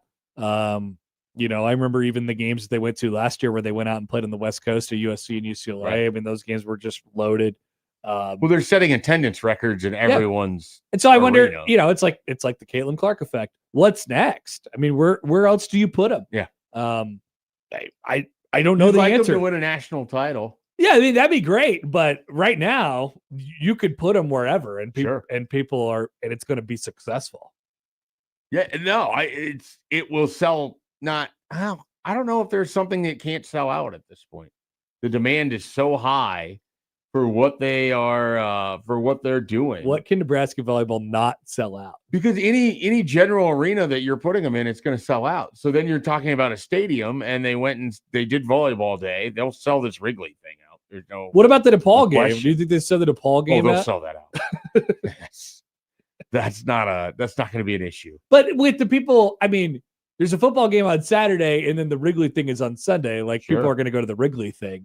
Is there enough people to still get the DePaul? Yeah, thing there'll be the sold people out? who can't get to the Wrigley thing that'll just go Just to the overflow. DePaul. Yeah, they'll sell that out. I have no doubt on that. I'm sure. Yeah, There's more than enough people in Chicago that are starved for Nebraska volleyball that will. It's crazy. Will make that happen. What a sentence. Yeah, I know it sounds insane, right? Yeah. But like they go to Nashville and they sell that out, and it doesn't matter where you're sticking them. They're going to to bring a crowd. Now they played those other matches in Nashville before they played the big one, right? They played like Belmont at Belmont's tiny gym. Yeah, sold that. They out. sold that out. Yeah. I mean, they definitely. And some of it is just not as many people. That's what I'm assuming with the DePaul. Like, well, no, I mean that's a decent arena. I mean that's probably about 10. Even for how they would do it for volleyball. Like, well, I can't imagine it's that much different than basketball. Yeah, I just don't know how they sell things with when it's nice. It's a cool place. Yeah, you could stay at the McCormick Place, one-time home of Big Ten media days. Walk around. It'll be back again. Oh, I'm sure. I'm sure it will be. Hokey Skirt writes in, Happer on volleyball playing at Wrigley, quote, I mean, it's cool, but I'm not going. Jays are better, LOL. I don't believe I said that. I didn't hear you say that. But I don't believe I said that. I'm also not I had going to think about because it's like, did he even say it's cool? I'm not going. I don't think he said that. I didn't say I wasn't going, but I probably won't go for the rest. Yeah, I will not be in attendance. Matt McMaster has already claimed he's going to be. All right, there you go. So, which is going to be tough. He's going to have the Nebraska, Ohio Big Red overreaction. He definitely will. And then he'll have to fly out. Still got to do Chicago, that draft. But. All right, let's take a break. When we come back, not Big Ten power rankings with tiers, power rankings with tiers. Events from now, sporting events from now until football season begins. As we head into wacky event season over the summer. We're back after this on 1620 The Zone.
All right, 9:00 here on Happer and Schaefer on 1620 The Zone, 1620thezone.com, Zone Radio Network. Jacob Badil will join us in a little bit. We'll talk about Creighton in the Crown and some other things that are going on. But Power Rankings with Tiers today. We're going to try and do this. Maybe we'll do it a little bit earlier in the show going forward, but this will be a Tuesday staple going forward. The Power Rankings with Tiers, the artist formerly known as Big Ten Power Rankings with Tiers and College Basketball Power Rankings with Tiers, just Power Rankings with Tiers now. Today's first topic, sporting events that happened between the end of the Final Four and the start of football season. This is a big event time in sports. There's not much consistency with sporting events after the college basketball season ends. There are a couple things. So let's get to it. I have 4 tiers. I have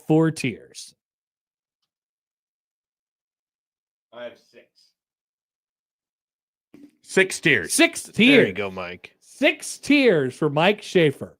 All right. My top tier is I'm locked in. These events are great for me, and I'm going to be watching them. So one caveat here, I did this based on like my combination of interest level combined with how much attention I'm actually going to Same here. to this as well. I think we did the same criteria. All right.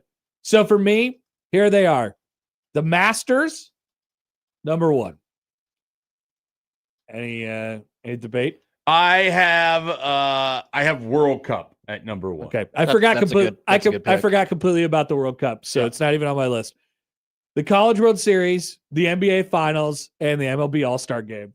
Okay. They're all my top tier. Those are your locked in. Those are my locked in. Okay. I'm watching them no matter what. The Masters, College World Series for a variety of reasons. NBA Finals and MLB All-Star Game. I love the Major League All-Star Game. All right. I have most excited. I just have 2. I have World Cup and then the College World Series for a variety. Whoa, the Masters isn't on here? No. What? Okay. All right. I've got different tiers. You'll see where this goes. This- Now, my second tier, I'm going to jump in here because it potentially deviates and I have questions and we need answers. All right. So I put most curious because of how it affects Nebraska. And in here, What? I included things like the NCAA regionals and like the softball super regionals, softball World Series. Do we want to put all of that into the CWS category or nope, break those things out? break it out. Okay. So I'm good with how I have that. I also included Big Ten baseball tournament only because there's a chance I am attending. So that's fine. Maybe it'll get rained out again. It's possible. But if they're a top 4 seed, If then you're I a don't top have to 4 worry seed, about then it. you don't have to really think I'm about going to show up to 1 game, exactly. maybe 2. All right. So what are the things that are in that tier for you? Is Big Ten baseball tournament, NCAA regionals, softball super regionals / World Series. Okay. So mine is I'm very interested. I did not think about it as it pertains to Nebraska or if I will be there or anything like that. I'm just thinking, what is my interest level? Sure. On this? All right. Here they are. Tier 2. Super Regional Weekend, the Kentucky Derby, U.S. Open Golf, the NFL Draft, 4th of July Hot Dog Eating Contest, and Regional Weekend. All right. They're all on the same tier for me. That's a good tier. That's a good tier. That's a good tier. I like that tier. No, that's well done. This is my definitely will watch tier. Okay. I have Masters. I have British Open. Wow. I have Kentucky Derby. I have random games in the NBA playoffs, but rarely ever a full game. Good. So, yeah. Am I excited about it? No, but will I eventually have some of the games on? Yes. Yes. And then I threw PGA Championship in here. But if I'm being honest, I'm just going to watch on Sunday if it's interesting. I'm probably not going to watch any other portion of it. Whereas the British, because it'll be on while we're doing shows. Where's the U.S. Open? Where is the U.S. Open? I totally left that off. Yeah, I only did the U.S. Open, and you did all the other golf events. I love the British. British Masters are my 2 I just can never remember when that happens. It's in the middle of June. It's in the middle of June. Okay. You're thinking of U.S. Open. The U.S. Open's in June. Yeah. The British is the 3rd weekend in July. Okay. So I'll jump into my 4th tier. Plan to watch, but will I? We're on similar wavelengths. Sort of the I intend to. I want to, but things usually come up. Like, I want to watch the Major League Baseball All-Star game, but rarely in the last few years have I been able to because something has come up on that Tuesday. On a Tuesday? Yeah. What are you doing? I've been out of town on vacation. I have, I don't know, something came up with Hudson in recent years. So, I'm always watching the MLB All-Star game. And then I put Home Run Derby in this category as well because, if I can, I will watch it. And when Jose Ramirez was in it a couple years ago, I made it a point to watch it. Missed all of last year. So I separated those two out quite drastically because I realized that I had this realization when I was doing this last night. I very much do care about the MLB All-Star game, not in the result of it, but I love watching it. It's a great baseball event every year. I absolutely do not care about the Home Run Derby. Yeah, and most of the time I don't either, but the Home Run Derby completely lost it for me. Really? It's fallen way off the thing for me. And but when Bobby Witt is in it, you will watch it. I will watch it. Yeah. But like, I'll probably watch it no matter what, but like, do I care anymore? Bobby was in it 2 years ago, I think. And I don't even remember how he did. Yeah. I don't even really remember how he did. So that doesn't have an impact on whether I watch it or not. I will root for the guy who is on my team if I am watching it. It's very much if I can watch it, I'll have it on. If I can't, I care way less about the Derby than I do about the actual game. I get that. So this is my third tier. People really like these, but I don't care very much. Wimbledon, the NBA draft, and the Home Run Derby, and the Indy 500. Okay.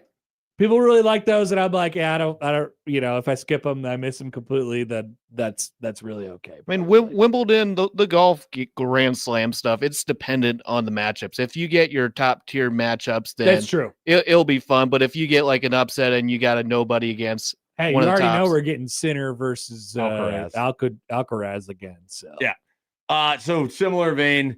If it's on, I'm interested. Wimbledon, the French Open. The Stanley Cup. Roland Garros. Forgot about that too. So if it's just I forgot about hockey existing. Yeah, that's okay. It's just how I did my list. And then my last tier is not even on my radar / events that I detest. Oh, all right. Any wrestling event. I just left them off. Any UFC event. Left it off. Any boxing match that doesn't involve Bud Crawford. Left it off. Left all of those off. They're all gone. They're all gone. / I almost get angry when people talk about it. My last tier is called Cars. And it is the Indy 500 and any NASCAR event. Yeah. And I have I'm very happy to just put it in the Cars tier. You should put a little tier called Not a Sport, just put Formula 1 racing. Well, then I might include wrestling there, and then I'll have Matt mad at me too. There's no big. Are there any big summer NASCAR events? I don't know. I felt like I had to put it down so it wasn't just a one category tier, but it. I feel like the singular big NASCAR event is Daytona. It's in February. When's their big cup chase thing? Is that the playoff? Yeah, their FedEx. Yeah, it's got to be late in the summer. Yeah. So the things that I forgot to include, your biggest one was World Cup. Yep. Where would you put that in your? That's in the top one. Yeah. I'm gonna be locked in. I didn't include any of the NFL schedule release date or the draft. They just decided not to include them, but I will watch the draft, the first round. The first round. The third day. The rest of it I don't pay attention to. The third day is great because I always just get the notification at like 2:00 in the afternoon that's a former Husker had been drafted. And then I forget about it instantly. I kind of like to have the second and third day on in the background. Yeah, I'll have it on in the background if I'm around. I'm not going to pay a lot of attention to it, but it's good to have it there. And then when I see the Packers are somehow finally picking, then I'll be tuned in just to see who they get. To explain the difference of where my life is now versus then, there was times because Brunts or BC or both of them would have Brunts might be at a baseball game, BC might be doing whatever.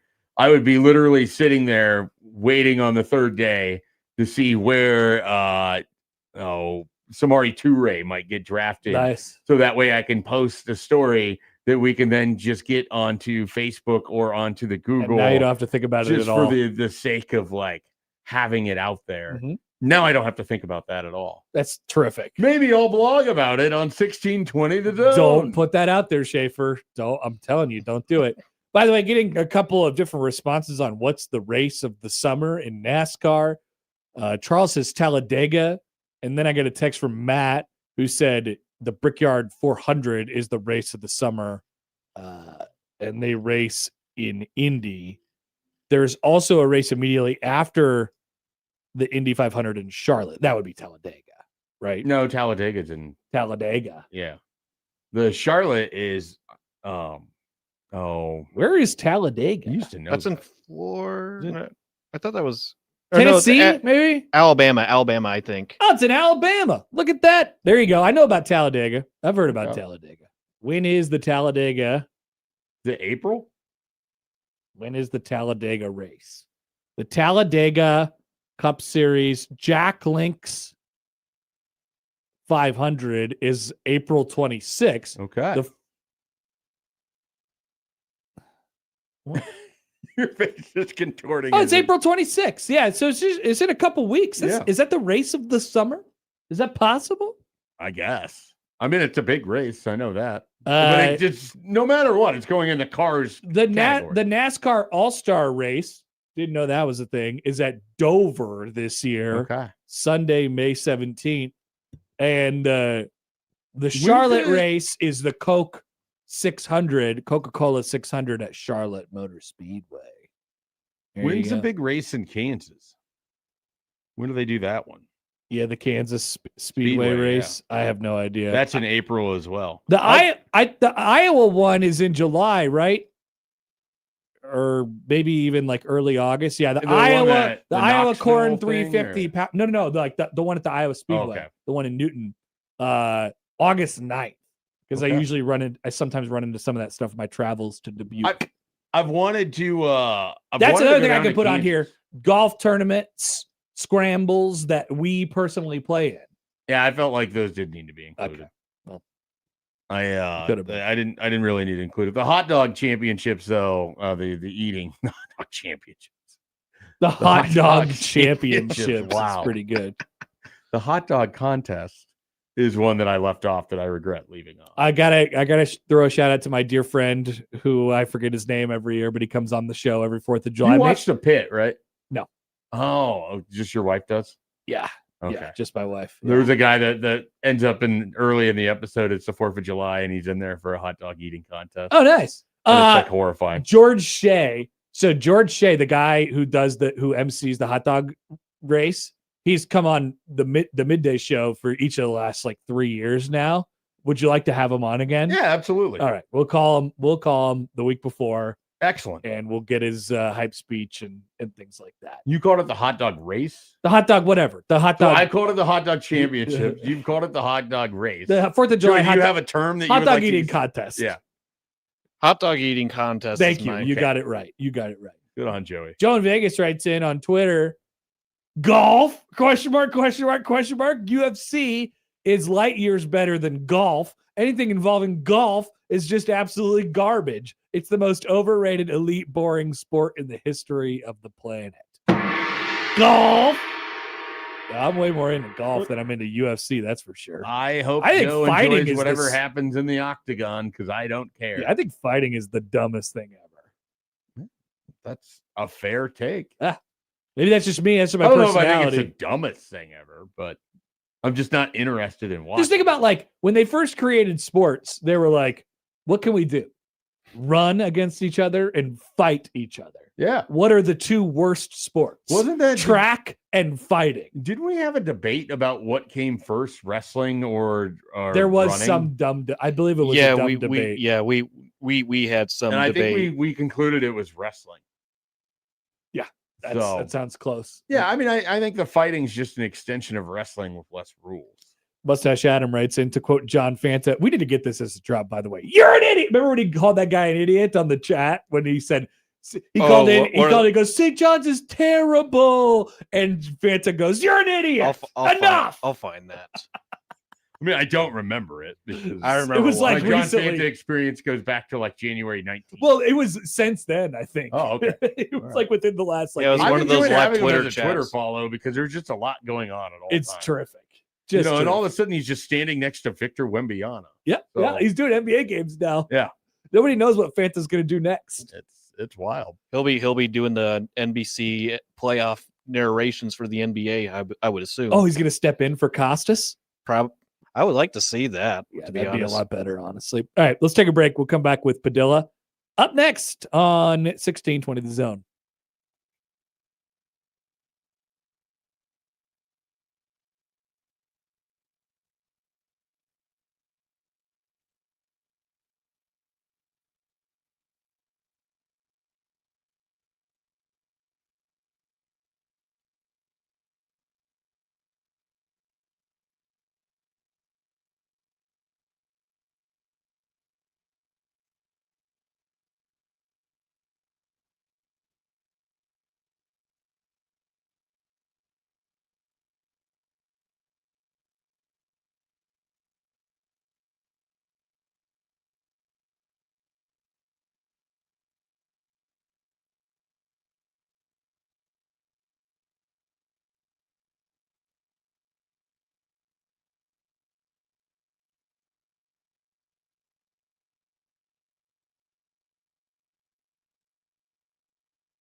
Go, Pack, go.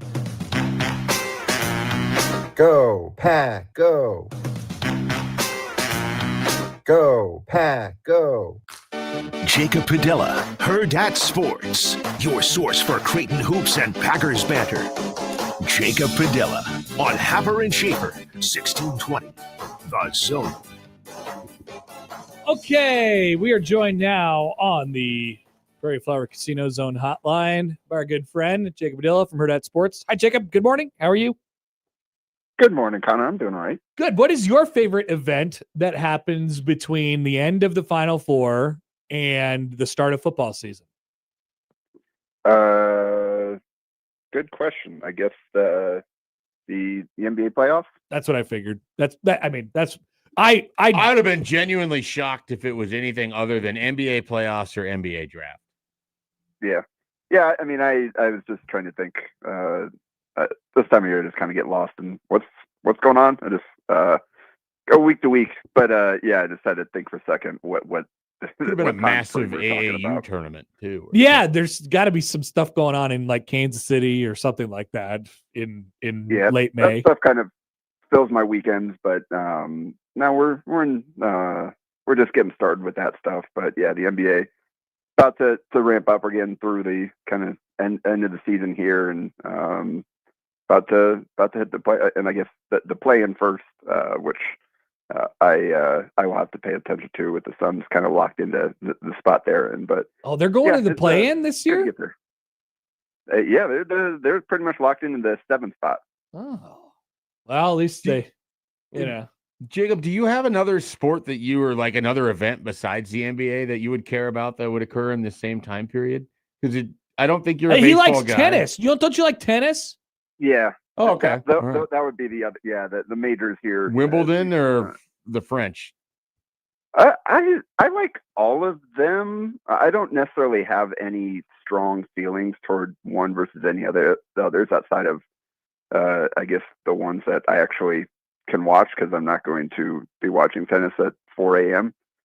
So I enjoy all the majors, but yeah, so a few of them are a little tough. I definitely miss out on some matches that I would like to watch just because, I mean, even some of those times would be extreme even for me. So I guess that would kind of differentiate them a little bit. But in terms of, I don't really have strong feelings about clay versus hardcore versus grass, any of that stuff. I just like watching the tennis and the matchups. All right, let's get to Creighton here. Did you go yesterday? Which will end up being the final Greg McDermott media availability here in Omaha? Yes, I was. Or I guess I did. The way you asked that. That's crazy. It's did it was there any reference to that? I heard him making fun of John, but that was pretty much all. Yeah, that was pretty much the reference. He started and ended it making fun of John, which is fitting. Because John opened it with this is your last one, and that's when we got the kind of the amen symbol and what I've been praying for. So that's how we started the day. Gave a few minutes, and then John kind of walked into one, and then we all just kind of let it end there because it felt like the right thing to do. As far as it's poetic, honestly. As far as what Creighton's bringing, we could talk about what they could get out of it. Like, sounds like it's full steam ahead with the exception of Austin Swartz as far as guys they're going to have available. Yep, out of I guess among the guys that were available. Yes. Yes. They're still down to I believe like 11 active players right now. Josh Townley Thomas is sidelined again, but he wasn't going to play anyway.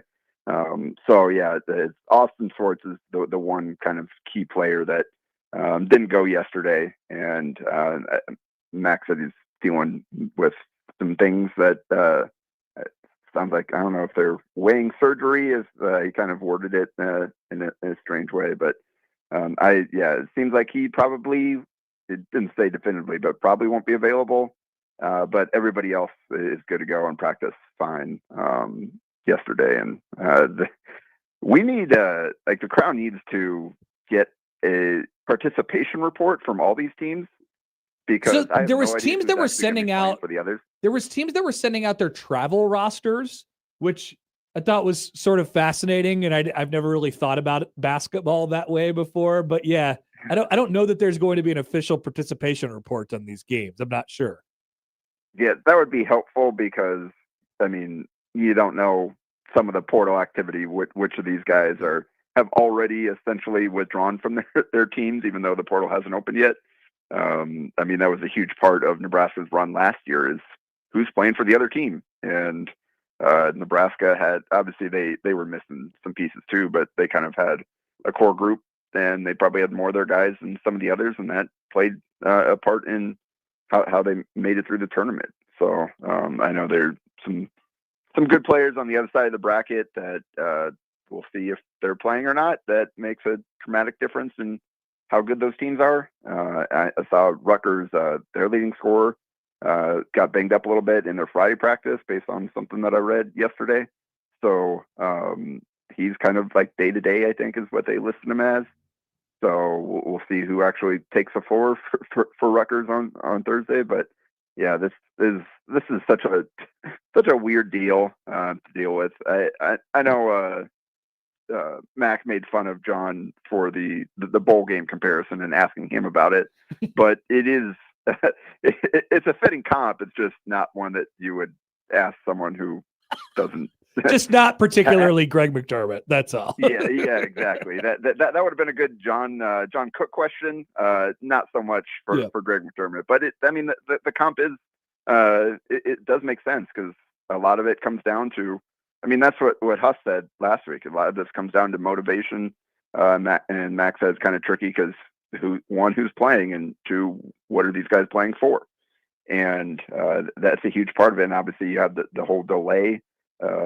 Where they had to wait 3 full weeks after their last game before they'll take the court again. And so the coaches had to navigate, like, all right, how much time do we give them off? When do we start workouts? When do we start actual practices? And kind of have to feel our way through that. And again, obviously, a lot of these teams are dealing with guys that are planning to leave and may not want to risk getting hurt or something like that. So it's a very weird tournament, but I mean, it's a few more games potentially for Greg McDermott, for these seniors, and for some of these guys to show that, like, hey, I want to be part of this moving forward, or to advertise themselves for wherever they're going to end up next year. I have 2 questions. First, will you be in attendance at the Crown? Will you be joining Connor Happer as part of the Crown coverage squad that'll be there in Vegas? Sadly, I am not. It's gonna be weird. I know John isn't going either. It's gonna Connor's gonna have to hold it down for the media contingent out there, because the rest of us will be back here watching the last days of the Greg McDermott era on TV, which is kind of sad. But Vegas is a tough trip right now. So the follow up, I guess, what do you want Creighton to sort of get out of this Crown experience, or what do you think is most valuable to get out of this Crown experience? Is it a good send off for McDermott? Is it to sort of figure out what these pieces are that could be returning for next year? Is it just a way to kind of finish the season that's better than the sort of loss that occurred in the Big East, or kind of the other way their season had sort of played out at this point? What do you think matters most to you? What do you think matters most overall? Yeah, with the field being reduced, and this max of 3 games at the end of a 30-plus game season, I don't know that there's truly a ton that you can learn from this. Like, that is part of it, and that was obviously a big part of what Nebraska did last year, was gaining momentum for the offseason next year and seeing some guys kind of rise into roles that you could project moving forward. Maybe like if Hudson Greer does something in these next few games there that shows some growth and some progress, and what he could potentially be for the team next year. But obviously Swartz is sidelined. You've got Jackson McAndrew out. Like, a lot of the most promising young players aren't playing. So I don't know that there's a ton of like, oh, you can really set yourself up for the future here. And again, too, you have nobody is there's been no announcements regarding the portal or anything with Creighton, but you kind of have no idea who is going to be the core of the team moving forward. I think you can probably guess which way a lot of these guys are leaning, but I mean, Huss is having those conversations with the team and kind of evaluating things, and we'll see kind of what that looks like moving forward. So ultimately, I think that the most important thing here is, and Jason Green essentially said that, is that they just want to go out there and have a good time and win some games. And you just kind of want to put a better feeling on the end of this era and the season, and for the seniors to go out there. And it'd be great if Josh Dix would go out there and just like go 20 a game and have the ball go in for him and win a few games for everything that he's gone through. And obviously the players and I'm sure Mac himself would like to go out there and play well and have things click and kind of get some good vibes heading into the off season and whatever's next for him. I think that's probably, I don't know that there's a ton that they can get out of it in terms of tangible things they can carry forward. Just because one, the team has been so up and down, and two, you just don't know what it's going to look like next year under Huss. So maybe it's not like Huss is coaching these games as a trial run for next year. It's still Mac. They're still operating like they have been all season. So that's what it is. Just go out there, and for these guys that are playing or coaching their last games in Creighton jerseys, just go out, have some vibes, have some fun, and hopefully things will kind of go their way because they've been through so much this season. Have you ever seen anything like how that game ended with UConn and Duke a couple of days ago? I'm sure I have, just based on the sheer amount of games that I've watched in my life. But nothing, true. Nothing is coming to mind of those exact circumstances. And Crazy. I'll be honest, I know Mullins himself said like he thought it was for the tie. I kind of did too. I forgot that the other free throw went in and that it was a 2-point game and not a 3-point game or whatever. I just kind of forgot what they needed there. Yeah, that was wild. Like literally the only thing I know that Duke could not have done. The only thing. Kane Boozer, literally anything else, and they still probably win. Like you could fall down and travel, and then you still got a force them chance to take the ball out, and you can set your defense and still have a chance there. You could get a tie up. I don't even know where the arrow was going, but literally just curl up in the field position, get a tie up, get a travel, or make them foul you, and you're good. That was literally the only way that UConn had a chance there. And sadly, I mean, you saw the emotion from Boozer after the game. It's probably the last game that he'll ever play with his brother. And it's not like there was a series of mistakes and things that led to that point. So like to the way that he tried to take it entirely on himself, that's just never quite how basketball works. And you don't want to see guys thinking that way. But man, that play is. That was really, really rough there. It's an incredible play by UConn to sell out and to get a finger on that in such a way that they're able to recover it with time. And for Mullins to have been shooting the way that he had and to hit that shot, just incredible moment and like that thing was pure too. It wasn't like I know that was the best part about it. He didn't throw that in off the glass or get it to crazy bounce off the rim or anything like that. That was just bottom of the net. So incredible finish. It's wild to see Duke do it 2 years in a row, being in such a great position to advance and not able to pull it out. But props to UConn and incredible. Like what Hurley has done these last handful of years has been crazy. Yep, no doubt. Jacob, we'll let you go, man. Appreciate it as always. We will talk to you next week. All right, sounds good. Jacob Adele from Herd at Sports. Hurley is definitely doing his. This team this year, they've had to piece it together a little bit, and wasn't sure they get some inconsistencies from what they get each night from Whether hell, even a guy who's been around for 7 years in Caravan, there's inconsistency there. Mullins is sort of streaky. Terrace Reed is really good, really talented, but what are you going to get from him on a nightly basis?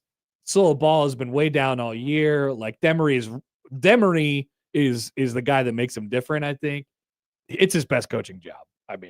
To have this team in the Final Four. This team isn't on the level of the ones that have won the title. No, that's a big part of why I was just poo-pooing everything they had done all year, and was kind of like, how are they going to play in this tournament? And they've got wins now over Duke, Michigan State, UCLA, and they may very well see themselves in the national championship game. I don't know what the line is on Illinois UConn. Good question. I probably take Illinois by like a couple points, maybe, but that's just bias of having seen Illinois more. Minus 2.5 for Illinois. Yeah. God, Michigan's a 1.5 point favorite. Which I wouldn't touch that. Like, that's the sort of thing where, sometimes you gamble on stuff to make it more interesting to you. Yeah, just stay away and enjoy it. The Michigan-Arizona game, I need nothing else other than my television Just sit back and watch. I just want to sit back and just, make a bunch of weird noises when the dunks start doing Ooh. Yeah. It's like, you call that a simple classic. You just sit back and you make a bunch of noises. We should do a friendly wager on Illinois UConn, since those are our narrative teams. Do a lunch bet or something. A lunch bet. All right. A sandwich is in the balance. A literal sandwich? A literal sandwich is in the balance. From a sandwich place. Just a straight up winner. Money line. I like this. Illinois UConn, of course, me. Team Big East. Schaefer's Team Big Ten. I do not claim the conference. I do. Big East. No, the honks. Welcome to the Big East. The difference between the honks and the Big Ten. We don't really honk for our conference. That's true. I want to be very clear about that. That's. But I will all honk for Illinois in this case. I only honk for UConn.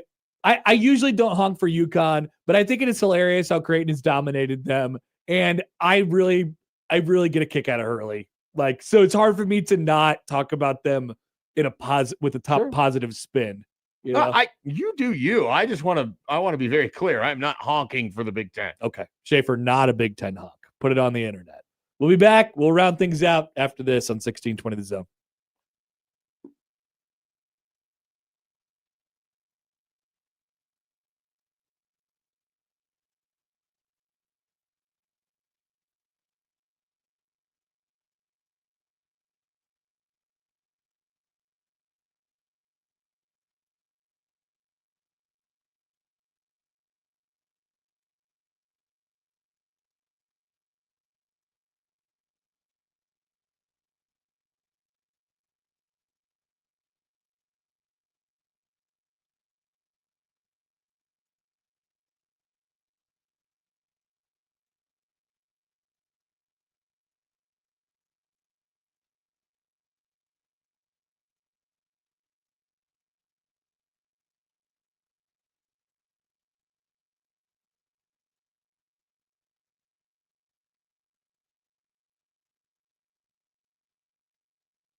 All right.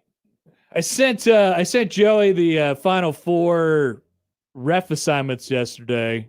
He didn't have too many comments. Jeff Anderson did get a Final Four assignment. He's this year. back. Congratulations to Mr. Jeffrey Anderson. You'd always be able to tell if Jeffrey Anderson was doing one of your games. He'll always let you know he's doing one of his games. That's right. Lee Castle, he's in there. He's just an interesting man with an interesting history. Kip Kissinger gets the Final Four assignment. Nice. Local guy. Doug Sermons, Paul Sells. There's some guys that you probably know. Paul Sells is a Big Ten guy. Doug Sermons is a Big Ten guy too. I know the name. We got some James Breeding. We got some Ron Groover. We got some Keith Kimball. Not a whole lot of Big East guys who have made their way into the Final Four official matchups. No Evan Burrows. No one-eyed Pat Driscoll. No Brian O'Connell. I was surprised to not see Brian O'Connell. No Chiazza this year, which is, Chiazza's done, I think, Final Fours before. So Doug Sermons, by the way, on the ref ranks, number 1 this year. Like, if they went by KenPom ref ranks, which I don't know, it kind of looks like they may have, to be honest with you. Sermons, Kissinger, Ron Groover, Marcus Pettigrew, Keith Kimball, Courtney Green, Roger Ayers, Jeffrey Anderson, Bert Smith, Paul Sells. Like, there's like 7 of those guys that got Final Four assignments this year. So shout out to the KenPom. And the ref ranks are based off of the matchups of which they officiate. I don't know what the ref ranks are based off of. Yeah, it's a great question. I have no idea either. I don't either. I just know we did a segment about how bad the officiating was in Iowa City, and then it was determined that the officials were actually good. So who did the Nebraska Iowa game? The most recent one. Yeah, Sermons, Earl Walton, and Brian O'Connell. Okay, yeah. Sermons number 1. Look at that. Brian O'Connell, Big East guy, didn't get a Final Four. He was 39. Ouch. This year. Ouch. John writes in, no Evan Burrows. No Evan Burrows. Nope. No Evan Burrows this time around. Anyway, somebody asked what was going on with Hurley. Yeah, it was in the chat, in the YouTube chat. Yeah. Plaquette says Ayers snubbed after the Hurley bump. Yeah, I can't really make heads or tails of that one. I mostly just refer to it this way. Hurley's a crazy person. And him and Ayers obviously are together quite a lot, and I don't really think that anyone took it non-reasonably at all. Anybody involved, I should say, they just look at Hurley and they say, "Oh, this guy's a crazy person. We just kind of deal with this crap during the games unless he says the F word too many times, and then we kick him out." The fans like to yell at Hurley. Yeah, well, I mean, he's a character. Especially Creighton fans. Hurley rocks, man. I don't know how to explain it. I don't know how to explain it to people. Like, I was in a group chat yesterday, and one of my friends was like, I hate this guy so much. What is wrong with him? And I'm like, I don't know how to explain it. Like, I like him. I understand what he's doing. I think he's a really, really good coach. But I also like yelling at him. Like, I also like making fun of him. He's a character. He's a character. Like, it's what it is. Yeah. It's all encompassing. Like when he did the 2 rings Baldy thing in Omaha a couple of years ago, I thought that was just incredible. I was watching highlights of him as a player playing Western Kentucky in the tournament. And it's just like just a very different way to view Dan Hurley. Yeah. But there he is shooting free throws, ripping the cords on a 3-pointer. And I was like, it was also just fun because it's just a different era of basketball. I know, yeah. Everything looks aesthetically different. The very, very long shorts. Yeah. Things of that nature. Dan Hurley with hair. Yeah, he's Seton Hall. All right. Well, anything else before we get out of here? I think we covered it all today. We're going to talk to Matt about NASCAR, I think. Oh, yeah. Oh, have fun with that. He fired off a lot of texts to me about NASCAR. All right. He did. So that'll do it for us today on the show. If you miss anything, you can always find it at 1620thezone.com. Let's do a crossover with Matt. It's coming up next.